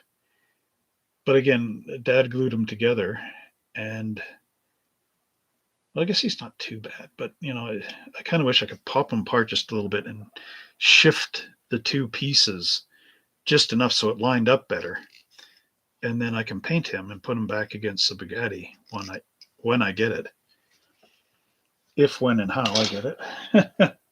So now we're getting into figures. Oh, so here's a sweet one. That's from the Fujimi set. And then that decal came from that other, I think it was from the Toyota. I built a model of the Toyota Celica, the 1980. It's just sitting up there, the yellow one. I like that Celica. I would love to own one. It's got a fuel-injected straight 6 in it. So that's why I want it. Plus, it's 1980s angular. There's the skeleton guy from Little Coffin Show Rod. That was one I had. Unfortunately, there's mold marks on his back. And I think his knees are actually mold marks. They just happen to be in the right location. But still, he turned out not too bad. I used to make a black wash with, I'd take the tester's flat black and I'd thin it down with thinner until it was almost like water. And then I'd just paint over top of things. And that was my wash back in the day. I never knew about, dry brushing and highlighting and all that. So I just wash over the top and then wipe it off with a rag. So that's how this guy turned out. I mean, it's not bad. It's the beginning level of it all. So yeah, Rommel's rod skeletons, and they're sitting down. This one's standing up. And unfortunately, the Little Coffin Show Rod was quite a difficult model to build back in the day for a kid. The doors don't seem to want to line up properly or fit in the door jamb. I think the door is longer than the door jamb. So I've got 2 of them. One of them that I did as a kid that's sitting in the box of the other one I bought later. And the one I bought later, I was trying to make up a custom metallic purple color, sort of like this. Because those Little Coffin Show Rods, they also became Hot Wheel cars, as you know. Or Hot Wheels had sort of a car that kind of looked like it. There's subtle differences. So I wanted that purple. So I ended up mixing my own through an airbrush. It was like Tester's blue and red and the right combination to come up with a purple like this. And I painted the firewall or whatever it was with it. And that's as far as I got. And of course, that's in the 90s. So now I don't remember what the purple combination is to recreate it. Anyway, so that's where Little Coffin is sitting right now with the other Little Coffin. Oh yeah, here's more of the Fujimi mechanic guys. This guy, now that I know about dry brushing, because I didn't know it when I painted these guys originally, help me. So I can use the Citadel sort of thing. But these guys are American Motors mechanics. So here's one guy that's almost complete. He's the guy working on the bench. And on the back, I painted the AMC logo by hand. So unfortunately, though, none of these guys are dry brushed or anything. So I might try to. I guess I could mask that, eh? Mask over top and peel off the tape later. So I'm going to try to do these guys up so they look like humans instead of skin color blobby guys. Anyway, and then this guy, I never really finished him off, but I have a discrepancy here because what happened is I built one of these guys as, I don't know, a mechanic in some pose, in the diorama bathroom. This guy, right? Anyway, so what I did was I built one of these guys in a certain pose. And these guys consist of the legs in two pieces, then the torso, then the arms are separate, and the head is separate. So you clean them all up and glue them together as a thing, right? So that one guy that I made in whatever pose it was, I used his torso, but his torso was supposed to be for this guy changing the tire. And the guy sitting at the bench is supposed to have a different torso, this kind of thing. I think this is the only guy that's built correctly out of the box. So the problem with this guy is he's supposed to be changing a tire, but look at how his head is and everything. That's the last real position you want your head to be as you're pulling a tire off of a car. So, so I don't know what to do with these guys. I'll have to figure that out. But this is a guy I built from a diorama in high school. And the concept here was to make the diorama look like a black and white photograph. And yeah, this is the way the tire guy is supposed to look. This is how I've got the other guy looking, right? So you can see the big problem there. So I don't know what to do about that. But yeah, that's how you're supposed to change a tire. And I don't have a tire here to put in his arms, so unfortunately. Okay, so now I've got another box. Whee, golden one. Somebody sent me these because I was asking for the figures. So if Mike's Model Garage is still on here, these guys are the other guys that came in some of the other kits from the well, there goes that, and there goes the other part of that. So there was looks like he's rolling dice. There was the Gangbusters 32 Chrysler that came out. There's a whole series of those. If you go and oh good, you're still here. So there's a whole series of those, and they've all got different drivers. So one of them is what was in there? The 32 the Lincoln, the 29 Lincoln is in there. So these guys I think came from the Lincoln. So they're more the gangster men. And they've got different hats on, and one guy is standing up. And then there's another set. I forget which one it is, but there's a woman in there, and she's dressed up in the 20s flapper clothes.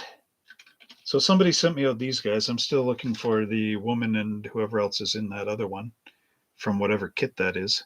There's their arms. So you get some that have guns, and then you got some that are normal arms.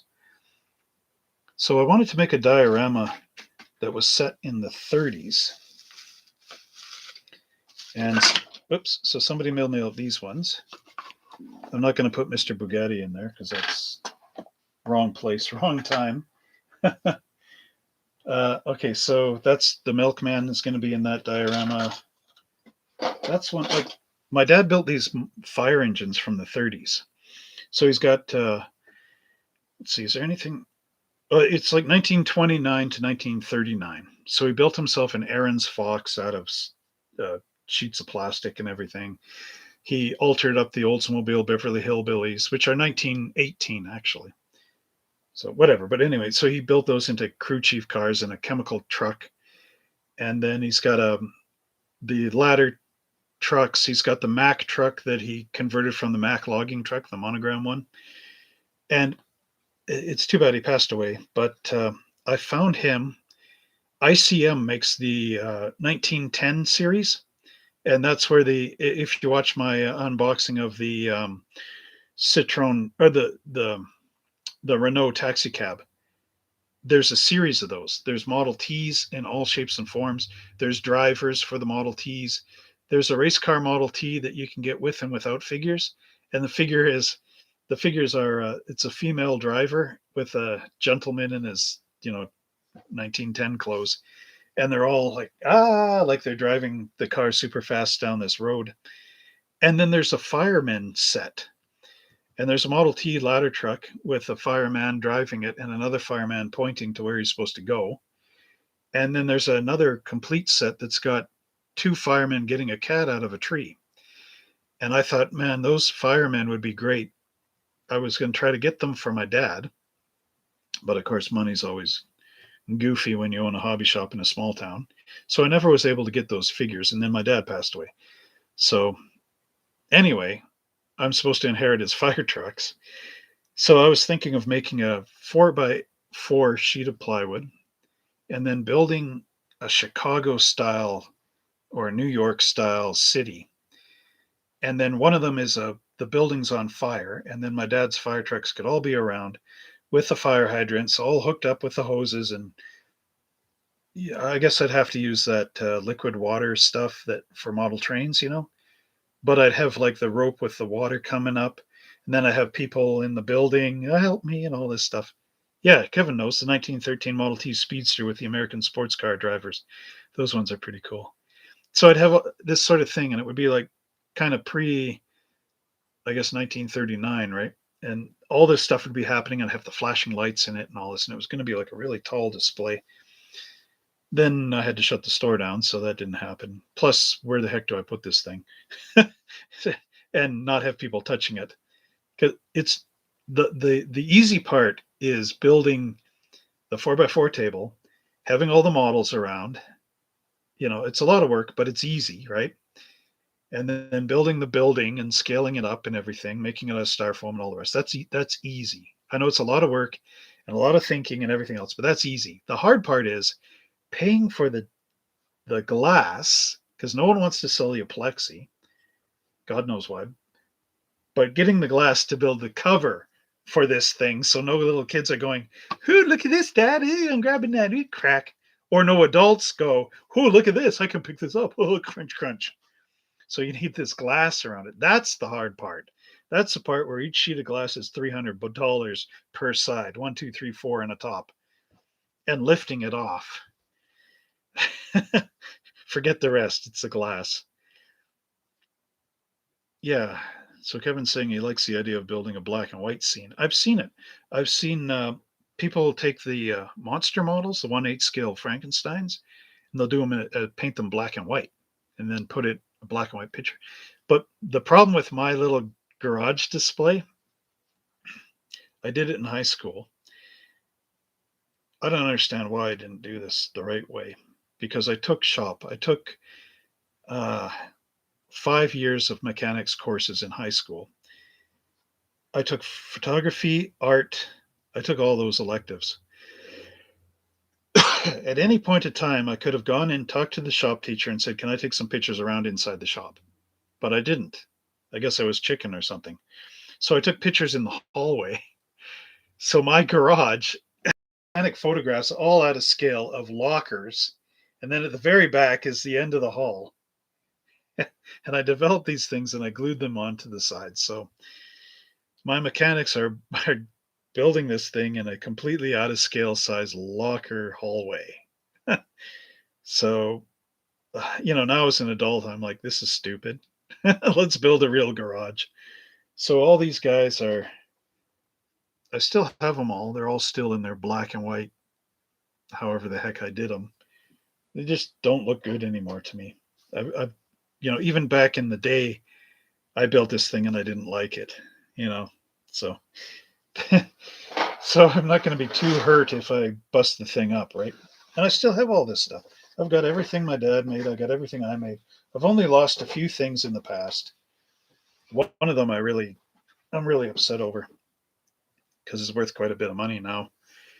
It was a box. It was a Johan 64 Plymouth Fury with all the customizing pieces. And I had a girlfriend in Denmark, and I brought the thing over to Denmark to work on over there. And I never did work on it because I didn't really know what I wanted to do with it. And then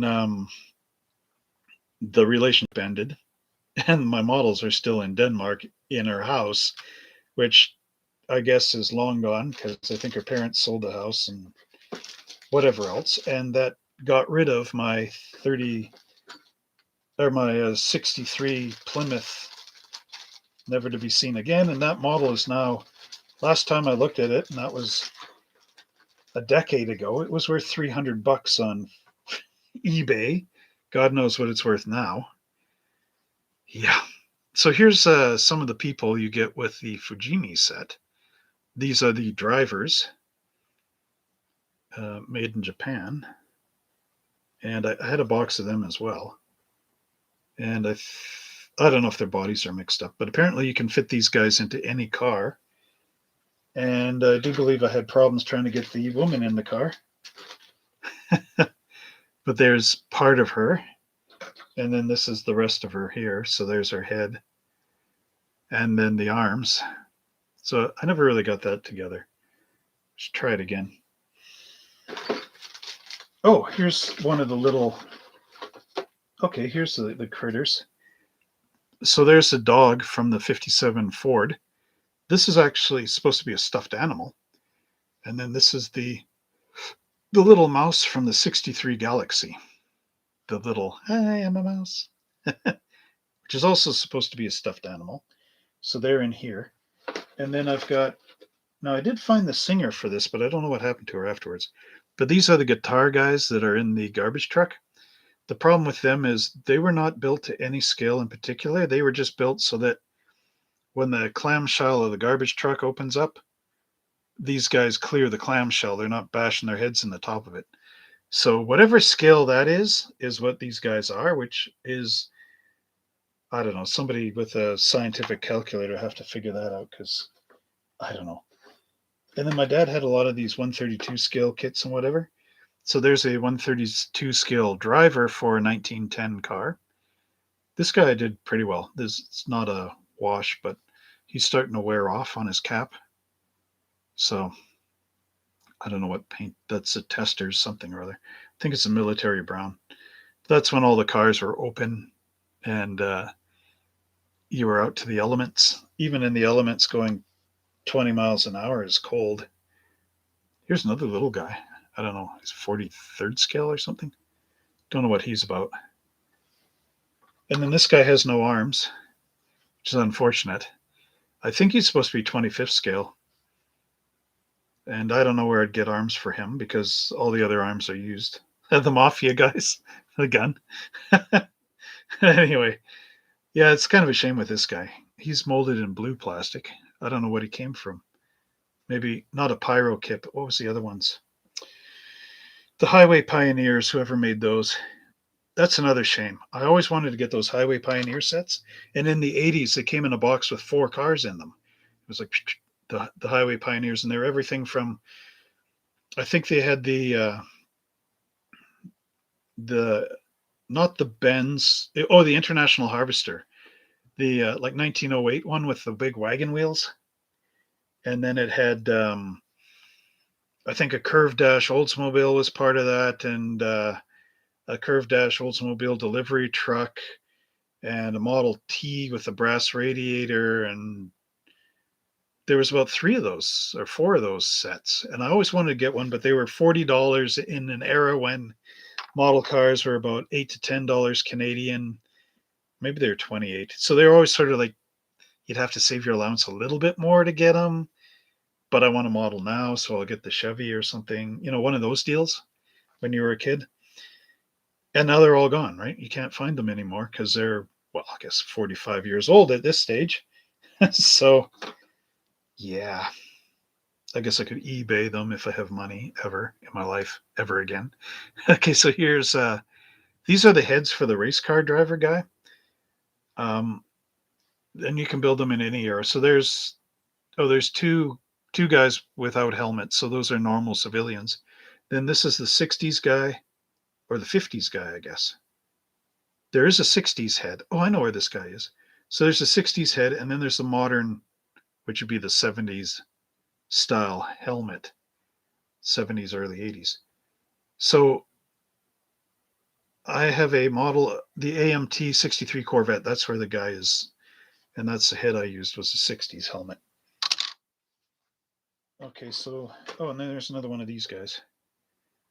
30-second scale. This guy I could actually strip the paint off of and do him up well. He's sort of like a brother to this guy. Oh, is it the same guy? Kind of the same guy. Kind of the same guy. Not quite the same guy, but the same scale.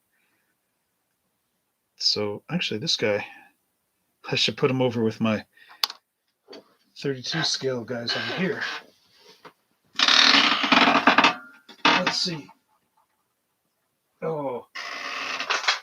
Ooh. This little stand I got was from slot car racing. And somebody gave me again, secondhand thing. Arden. ARTIN. I guess it's a knockoff slot car set.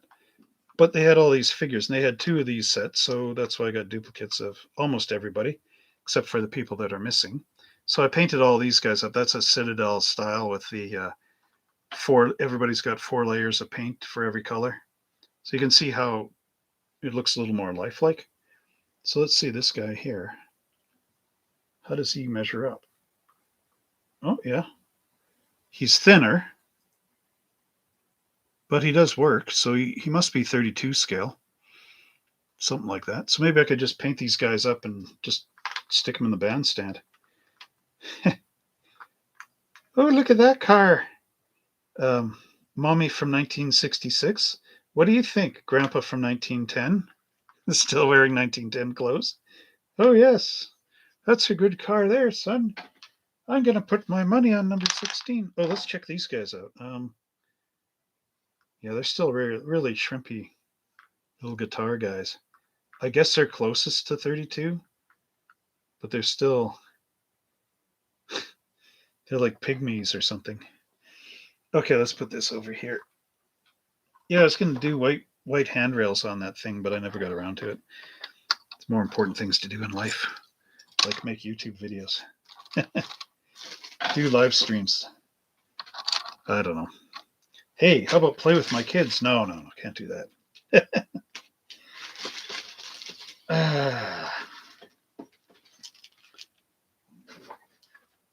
Oh, I guess they were in here with those guys. Okay, so I don't know if I should show this today. It's the wrong scale. This is 1/20th. But that's at Tamaya Racing Pit Team. I've got all the people in here. This is a good kit for reference, really, for doing your 25th scale. So I won't get too deep into this because I haven't really done anything with it either. There's everybody in the parts tree. This is going to be a what's in the box when I start getting into the larger scale stuff. When I run out of 32. Or a 25th scale, I should say. It's a cool kit.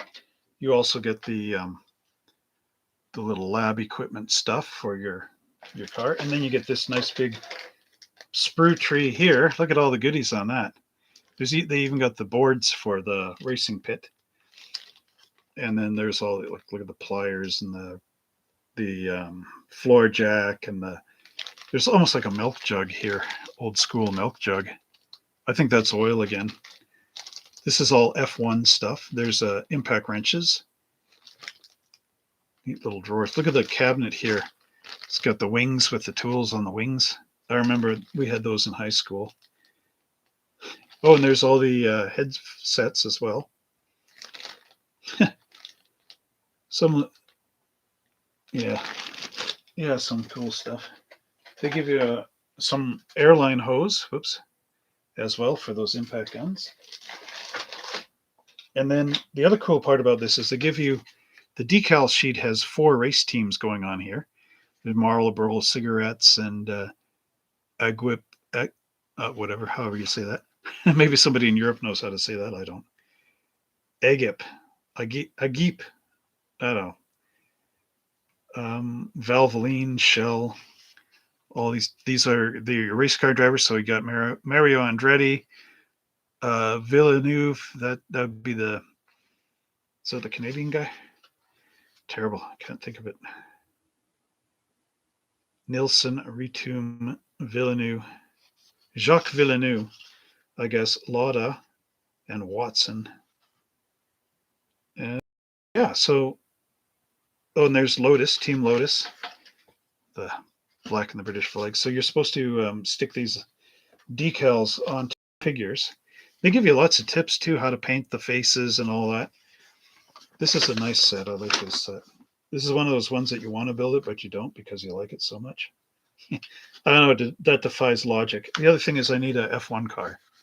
So another reason why I haven't really built these guys, because I don't have one. Oh, I figured out a really neat way to paint eyes that's better than this. I'll show you in a minute here. Yeah, they got how to do shading and bordering. Well, I could just make a YouTube video based on this. Maybe I should. So, oh yeah, there's all the helmets and everything. So that shows you how to paint them for the different teams of the decal sheet. Yeah, this would be nice. What's in the box? And if you turn it over, they got all the, there's all the tools and how to put the cabinets together. And sadly, I'm getting that double on this, seeing right through the paper. But they got like the oxygen tanks, fire extinguisher, the intercom system, the ear deafeners. Plus, there's actually 2 different things going on there. There's a guy with the radio coming across, and then the other people are just wearing the headphones. You get a camera, 35mm camera in there.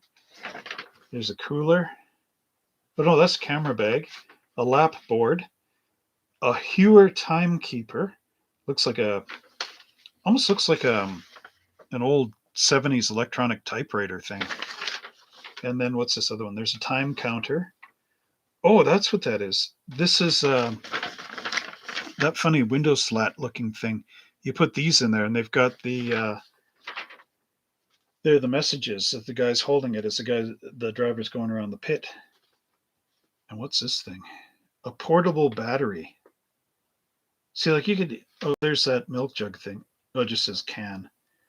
Can, a plastic can, an oil tray, oil can, a funnel. Trestles. Look at that. This, I should copy this and put this somewhere for you guys. This is how the oxyacetylene tank. Oh no, wait, sorry. The air compressor is hooked up to those, you know, air guns, and it's showing that you coil that hose that was in there, the wire. And then you screw it into there's a T section on the top of that gauge. And then you hook it into the back. Yeah, there it is there, going around the runner. You hook it into the back of your air wrenches. Yeah, I got to make a YouTube video on that. Something away from this crappy camera. I think you guys would appreciate that one. Especially this portable battery case. See, that's what I mean. We got to build a garage, guys. We have to build one. That's a lot of fun. Let's do that. Let's do that as I'll get some thoughts going. So we do a group build something hot rod or something, and then we can, what do I call that? Collaboration with the garages. And if you guys watch my unboxing video of the AMT Get On Up and all that stuff, you'll see that I made those little garage. I put the pictures of those garage things at the back. So maybe we could use some of those as an example. And then look at there's all the figures and how they operate with that car. So again, like I said, this is a really cool set. So I'm going to keep that one. But if you ever want information on what's going on, if you can find this set, get it. And use it for your 25th scale stuff as reference. Best reference. Oh yeah, here's on the box. Those are the signs. So like Jones Patrick here has 2 more laps to go, or he's ahead by 2 laps, or he's down. There's up. There's Jody Lafayette. I guess Lafayette there. You're on lap 4. This would be, going to the pit, something like that. Yeah. And then there's how the toolbox is supposed to look for painting. You're supposed to paint it black, and then you paint all your tools in there silver. Gee, I got this at Creative Hobbycraft for $23.15. I bet this thing would go for about $45 right now. Look, the signage for your pit for that F1 to come in. I need an F1 car on here, man. This would be awesome. This was through Borgfeld. Borgfeld is one of the distributors I could actually hook up with. But, I use Stevens International in the States. I actually find it's cheaper to, even with exchange rate and shipping and everything, it's cheaper for me to get models from New Jersey than it is for me to get them from British Columbia. Can you believe that? It's crazy. Anyway, so there's your photographer guy, and there's actually, he's got 2 cameras. The driver. Oh, look at this floor jack. That's a different style altogether, right? It's got no wheels or anything, so it goes right flat to the ground. There's the guy holding the board, and then the guy taking the tires off. Yeah, really cool stuff. Again, it's got that 70s look as well. So 1978, I guess this is supposed to be. I don't know if there's a date on here. There's a lot of Japanese on here. A lot of Japanese on here. Tamiya, America. Sorry, I don't mean to drag this out. I'm just now curious. That's the one thing I hate about model car kits is they never put a date on things. Well, they might now, but they didn't for the longest time. No, there's no date. No, so I'm just assuming this is about 1978 to maybe 83-ish. Although the hairstyles, I don't know, man. You tell me. Somebody's got to know more about this than I do. Anyway, I just bought it because it was really cool. I was going to have these guys around the Lindbergh 120th scale truck, the GMC truck, but I don't think they'd fit because they're in the wrong angles and everything. Okay, so we've got somebody here that needs a timeout. So put user in the timeout. There we go. Okay. Oh, wow, it's going 2 hours. It's been a long time since the station identification break here. I'll just keep going. So here's a bunch of figures that I got from all over the place. Some of these James gave to me, and then one of my customers from the hobby shop got himself a 3D printer. So I got a funny story about that. Kind of not really risque, but sort of a little bit, I guess you'd call it politically incorrect in a kind of way, but not here. I'll get into the story. So anyway,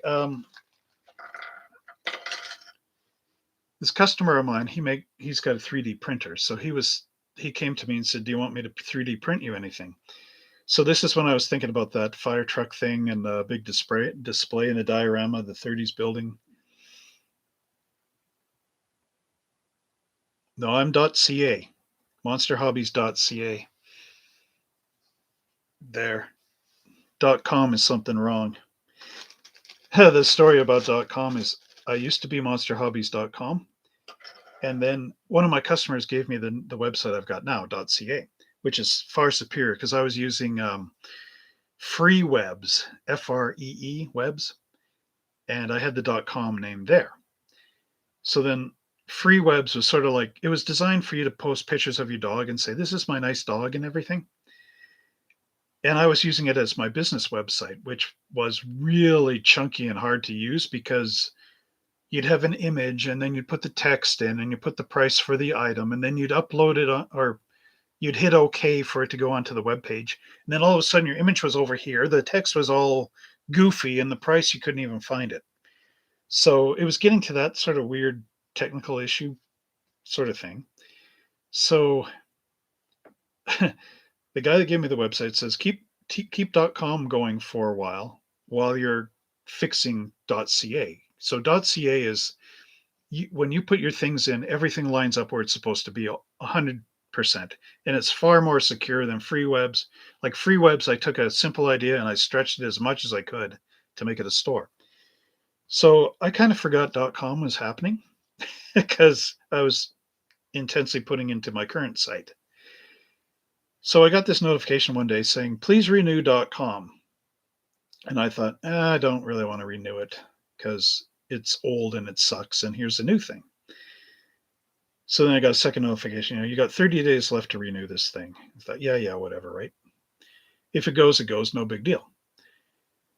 So I had and I had it so it would redirect from .com to .ca. So I thought, doesn't matter, let it go, right? So one day I'm on Facebook and I get this message and it says, I was on your website and it was really inappropriate. That's what it said. Your website was inappropriate. So I'm thinking like inappropriate. Because I know in Canada, there's sort of this, sometimes you get people that don't want to shop in the US, so they totally hate .com. They want it all to be .ca, right? So I'm thinking, oh, maybe it's one of those, right? So a day or two went by and then I thought, this kept playing in my mind, inappropriate. So I thought, let's just put monster-hobbies.com in there. So I put it in. And what happened is because I let the thing run out, the domain name came available for sale. And this company out of Japan bought it and they loaded it with porn. So as soon as I discovered that, it was like, oh no, I had to take all my .com. I had t-shirts printed up with .com on them. I had my sign on the building .com, on the back of the tire cover .com. And the reason why she said it was inappropriate is because we've got one vehicle and my wife, she works at one of the Wendy's restaurants. So she had the car outside. And of course, I guess she was a mom or something, saw the car, thought, oh, there's a hobby shop in town, went in .com, and all of a sudden, all this porn came up. That's why she wrote, your website's really inappropriate. And of course, I didn't realize this had happened because I was mentally divorced from .com. And then there it was. So it cost me about 100 and something bucks or more I had to throw it. I had like a dozen shirts. They all went to the garbage. The sign on the building, that wasn't too hard because my dad and I built the sign and we used lettering on a stencil. So I just painted over .com in black and I got it on the stencil and had the CA and I just re-stenciled CA after the com part. But I had to get all the decals on the car removed and replaced with .ca. Man, that was a costly mistake. But yeah, like you say, I mean, it is kind of funny. So I try to avoid saying .com as much as I can because I know I'm going to lead somebody to that garbage again. But in the sad part is some of my early YouTube videos say .com, so there's no way to go and correct that because they've been there on decades and all the footage is. I try to keep as much of the footage on a hard drive as I can, but every now and again I'll check old videos and sometimes my system just erases the footage. So you can't fix that vintage stuff. I just got to leave it. So anyway, that's unfortunate. But this guy with the 3D printer, getting back to this. So we I said like I need figures from the 20s to the 30s. Oh, Canada. Oh, Jennifer is on board. That's quite the story. That poor mom. I was in the kitchen when you mentioned that the hairdos. I can probably tell you what decade that was if you. Okay, sure. I don't know how well you're going to see this. I would say this is about like 1978. Just remember the women had that style of hair. I like that style of hair where the back is straight, but the front goes and explodes outward. I always liked that style, but nobody uses it ever again. I guess I just took the crimping iron and went to the front of their hairdo and crimped it, and then it flew out. But yeah, I'd say this is about 76, 78, somewhere in that ballpark. What do you think? Okay, so the second part of the story. So I needed some figures that fit in the 20s and early 30s. Yeah, the ferret faucet do. That's the one. So my friend, customer friend, has a 3D printer. So he was asking me if I needed anything, and he was saying I got the 3D printer and all the rest. So I said, yeah, let's find some figures through what's that site called? Thingiverse. Let's see if we can find some figures through Thingiverse. So he sent me some, and they were really rough, like just terrible looking figures. So I did a search myself. Oh, Mike's got to go. Okay, maybe Mike, we can think about that collaboration thing or something. I don't know. Let me know if you think that's a good idea. Maybe I can do it with Dakota as well. Uh, anyway, so so I find a bunch, and they're what I want. They're like people sitting down, and there's like a little boy in there and stuff like this, right? So, and there was two sets, and for whatever amount of money, you could buy both sets. So, you're looking at this and oh yeah, this is sort of what I want, right? So I bought the sets. So you buy the file, and then he prints them off. So turns out that these were somebody had taken. Um, I forget what the company is, but it's like a European company that makes World War II figures. So these World War II figures turned out to be um, World War II German civilians from like the Nazi era. So there's like a police guy in there, and if you look at it, it's the World War II German police officer uniform, and the boy is a Yugen, so he's got the whole thing. So that was kind of the funny part. But here's what the figures are. So this guy's neutral, politically. He's not incorrect, but he's reading a newspaper, as you can see, sitting on the bench. So these guys actually do line up with the Beverly Hillbillies bench. And they're quite nice. The solid print. The cloth looks a little thready. That's sort of the 3D printer spool. But it might not be too bad on this. There's the police guy. As you can see, he's sort of looks like an Austrian of the time period. But the cool part about this is my friend can reverse the image and print them as well. So he's got the gun going on this way on the shoulder. So if he takes this and he reverses the image, the gun now goes this way across the shoulder. If I can remove this little cap and put on not a Stetson, but the other kind of hat, this guy can easily become a Mountie, the RCMP. But all you got to do is reverse the image because the RCMP had their gun on the opposite shoulder than this guy does. So, I mean, you did get away with a little bit of here and there, but there is a guy wearing the steel helm, so he can't be in the display. There's one of the grandmothers with the cane going, oh my, So you got her. These won't show up too well, though. Then I've got a guy with a suitcase. Oh, and the reason why I know that these are the German guys is because I found a picture of the box art, and they were all on the box art. Then there's your 1940s woman with a purse. They're really hard to stand up because of the little teeny feet. But Crazy Glue fixes that in a nice flat surface. You can't see them. I got them on the desk, but they're there. Then there's another one of the grandmas sitting down. My grandma actually wore clothes like these, so I can kind of relate to that. Although this is not a grandma, this is actually a young woman.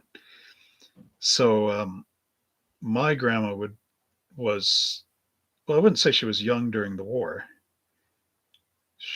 Let's see, she was born at the beginning of the turn of the century, so she would have been in her 40s, I guess, at that time. So she kept her clothes there through the 60s and 80s from that era, which is amazing. Then this is a walking guy. He's hard to stand up. Same with the walking woman I got here too. But all these are 3D printed. And then my friend, he ended up getting the resin spool or a resin 3D printer. So there's a little the Jugend. But the reason why I got him printed out is because I want to do a diorama of Boy Scouts. So the Jugend uniform is kind of similar to the Scout uniform. So we're going to go with that. Anyway, and then I think that might be, I got this picket fence. That's O-gauge style picket fence, model railroader. This is something my friend John gave me. I got a big sheet of this. Okay, so my friend James gave me an Ed Roth, although he's full of holes. This is a bad resin casting. And then there's a Rat Fink. These guys are from the, what do you call it? Actually, wait, I don't think James gave me this guy. I think I got this guy on my own. But this was from, oh God, what is it? It's not the Beatnik Bandit, it's the pink one. The Rod Agent. The Rod Agent, or the Road Agent, maybe it is. But see, his hand is not there either. So, and then he's got this big air bubble in his leg. Anyway. And then James gave me this guy. James thinks this is Lincoln because of the top hat, but I don't think it's Lincoln. I don't know who it's supposed to really be. Although that top hat. Here we go again with the rude humor, just the location of that top hat. It's like, what's he hiding? Anyway, moving on. Oh, here's some more of the old folks. This guy's kind of sort of got that Russian cap going on. Russian hat. But again, the cane. My friend with the 3D printer says it's really hard to do the canes.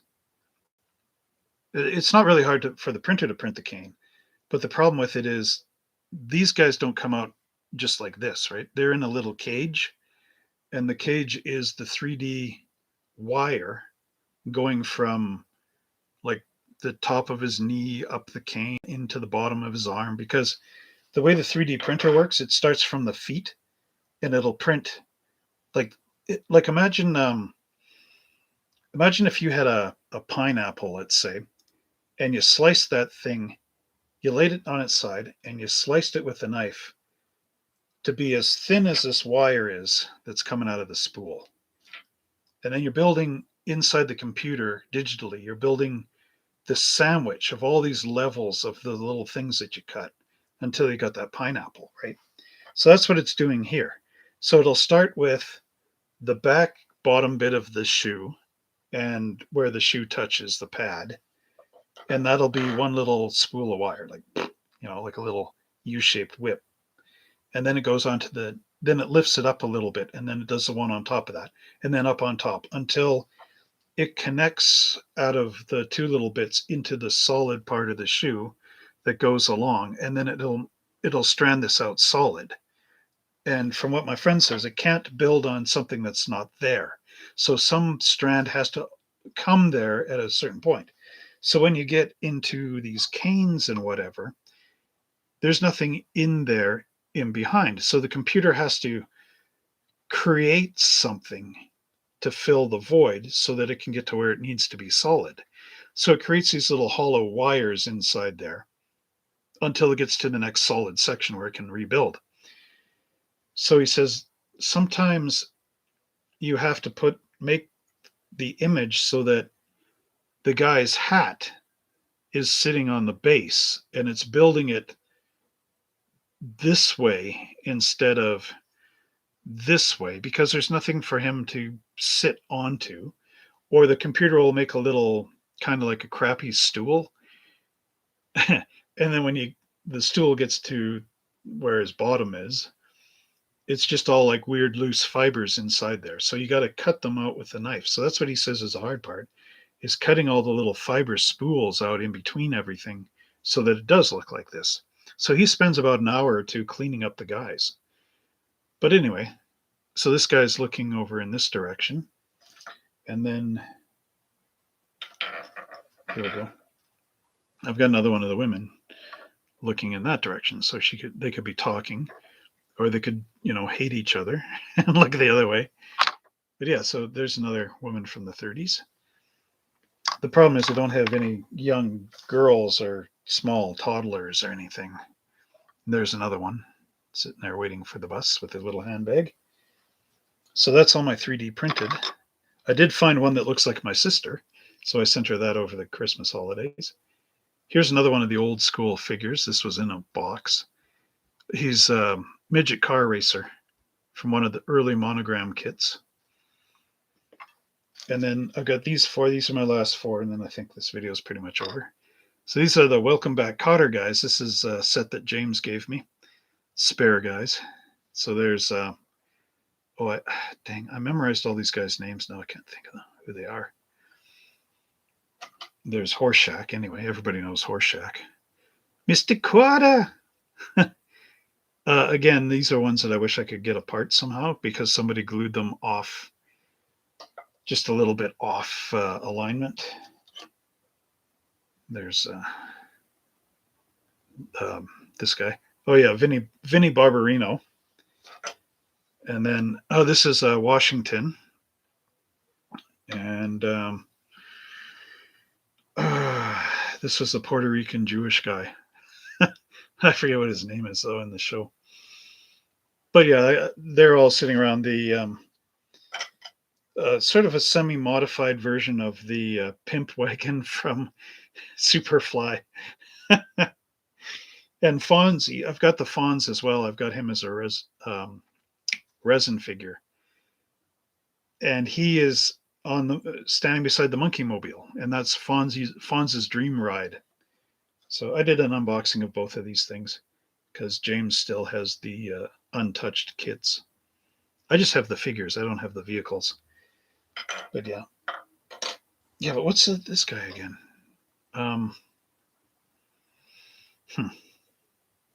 Anyway. Yeah, we used to watch Welcome Back Kotter a bit in reruns. I got all these Ziploc bags. Who was inside them? Oh, well. Oh, and here's a finger puppet guy I made back in the day. This is Harry. Anyway. When we used to make puppets and stuff. Juan Lewis. Yeah, I guess so. Okay, so that basically is all the garage stuff and the figures. So we're 2 hours and 18 minutes into this thing. Epstein. That's right. Epstein. Yeah, I'm the world's only Puerto Rican Jew, is what he'd say. Harry needs a spot on a future unboxing.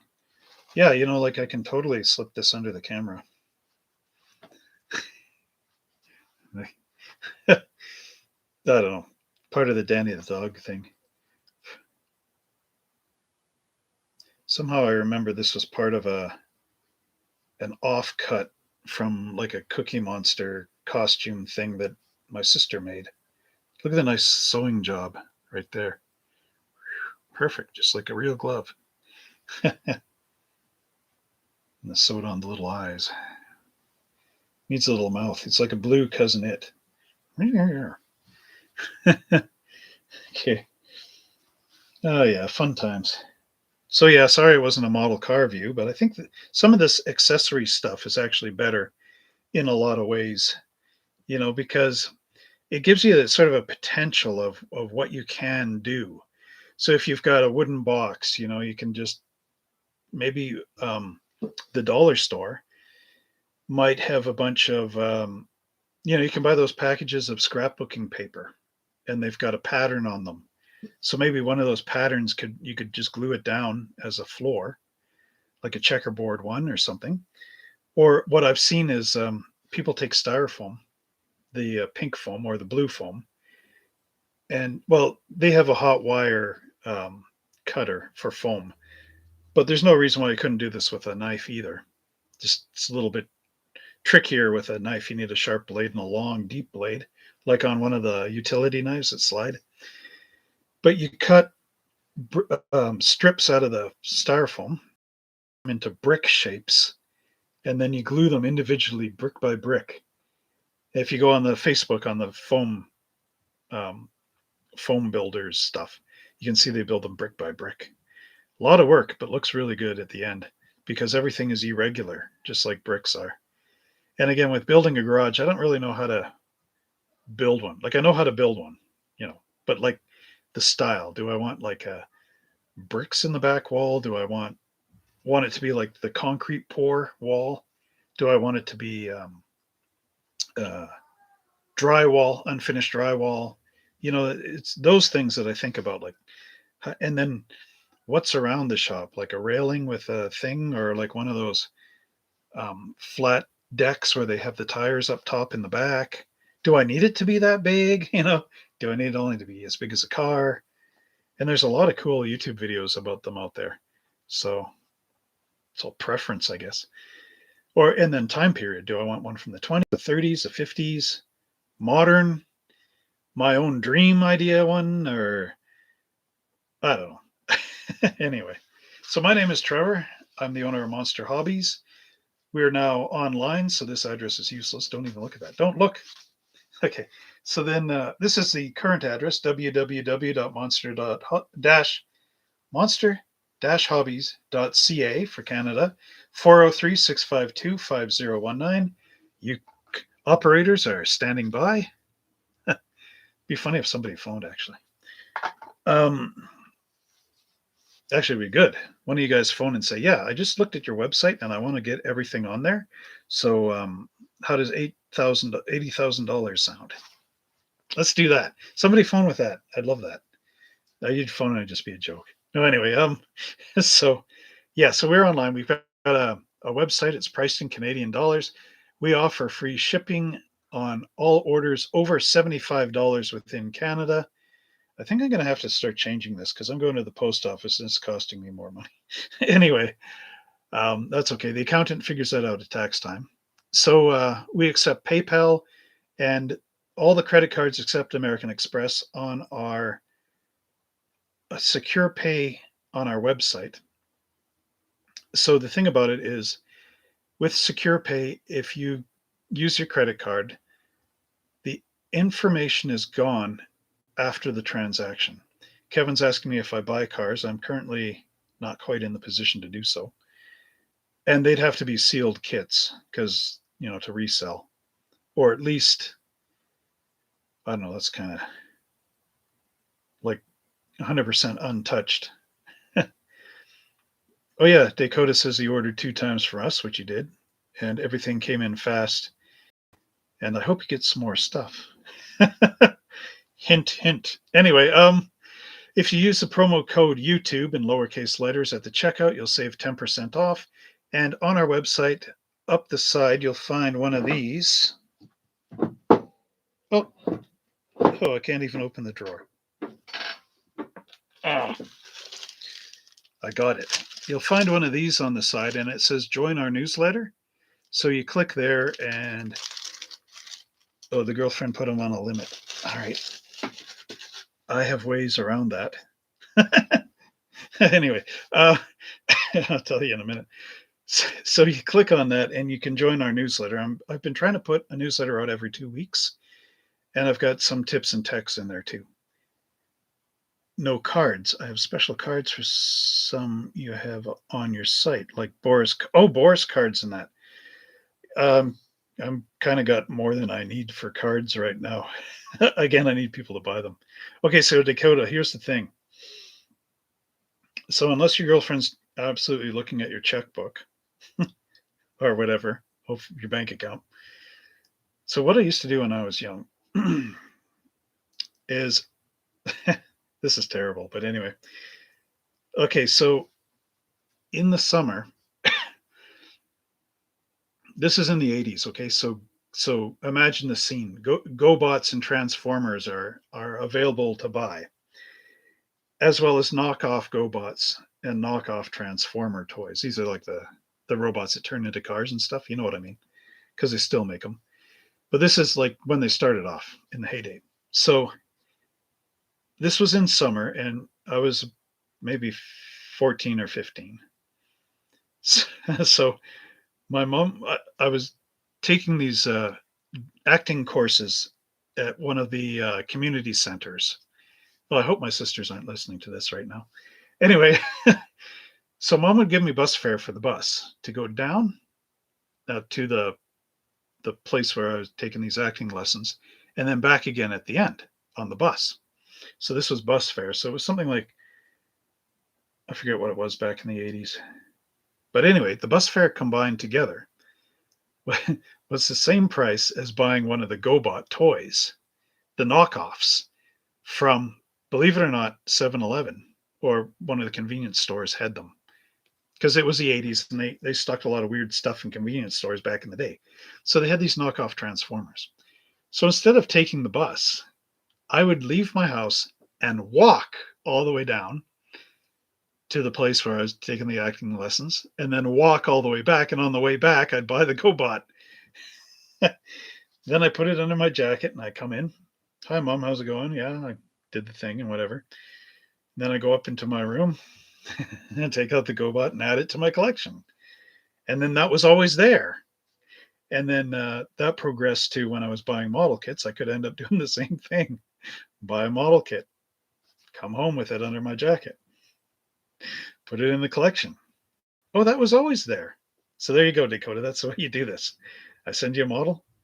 That was always there. And that's why I say I hope my sisters aren't watching this. I don't need to worry about my mom. She's from the generation that couldn't even figure out how to how to set the clock on the VHS machine. So I'm good there. Anyway, yeah, so that's the way you do this stuff.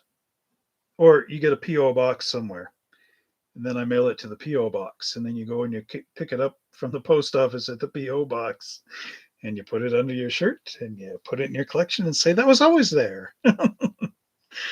Oh, I'm sneaky. Anyway, yeah. So there we go. He says I'll be in contact. He's got it figured out. I could actually label it as label the box as if it was coming from like a cookie factory or something like that. But then you're going to have to buy cookies. Oh boy, I'm terrible. Anyway, at one point I used to paint the boxes with greenhouse paint so that people would know it was a Monster Hobbies box. And then that became completely dumb because it took about a few days for the paint to actually dry. And I'd have to paint about 2 or 3 coats on these boxes so that the green came through and not like the writing underneath the box. That just became too time consuming. So I gave up on that. Anyway, so nice that 9 of you could join. So nice that 7 of you liked this with all the little figures and whatnot. And some of the funny stories and when I was young and sneaky, stuff like that. So yeah, glad you could all be out here. And what else can be said? I guess I should put this stuff away after, right? Anyway, yeah. So I guess that's about it. Okay, so well, do this one last time. My name's Trevor. You've been watching a Monster Hobbies live stream video coming to you all the way from our secret location in the Andes. No, anyway. You can find us at www.monster-hobbies.ca. We have a web store there. Phone number is 403-652-5019. Our website is priced in good old Canadian dollars, which is really low right now. So anyway, we offer free shipping on all Canadian orders over $75. We can ship worldwide. And that's like, I think the first I shipped was Finland. That's north and west. Yeah, we'll see you again, Kevin. We accept PayPal and credit cards on our secure pay system. So uh, if you use a secure pay system at the end of the transaction, all your credit card information is eliminated. No one, not even myself, can find it. If you use the coupon code YouTube at the checkout, you save 10% off your next order. And then sign up for our newsletter on our website on the side here. It looks like an old airmail envelope. And that's about all I can say. So it was fun talking with all my Monster Hobbies mechanics over here on the side and everything, and getting some information on hairstyles from Jennifer here, which was good. Remembering the Welcome Back Carter people, the names. And yeah, for sure. We will see all of you guys again. And until next time, as I always say, happy model building. I am using the wrong hand because the mouse is over here. Okay, so there we go. We'll see you.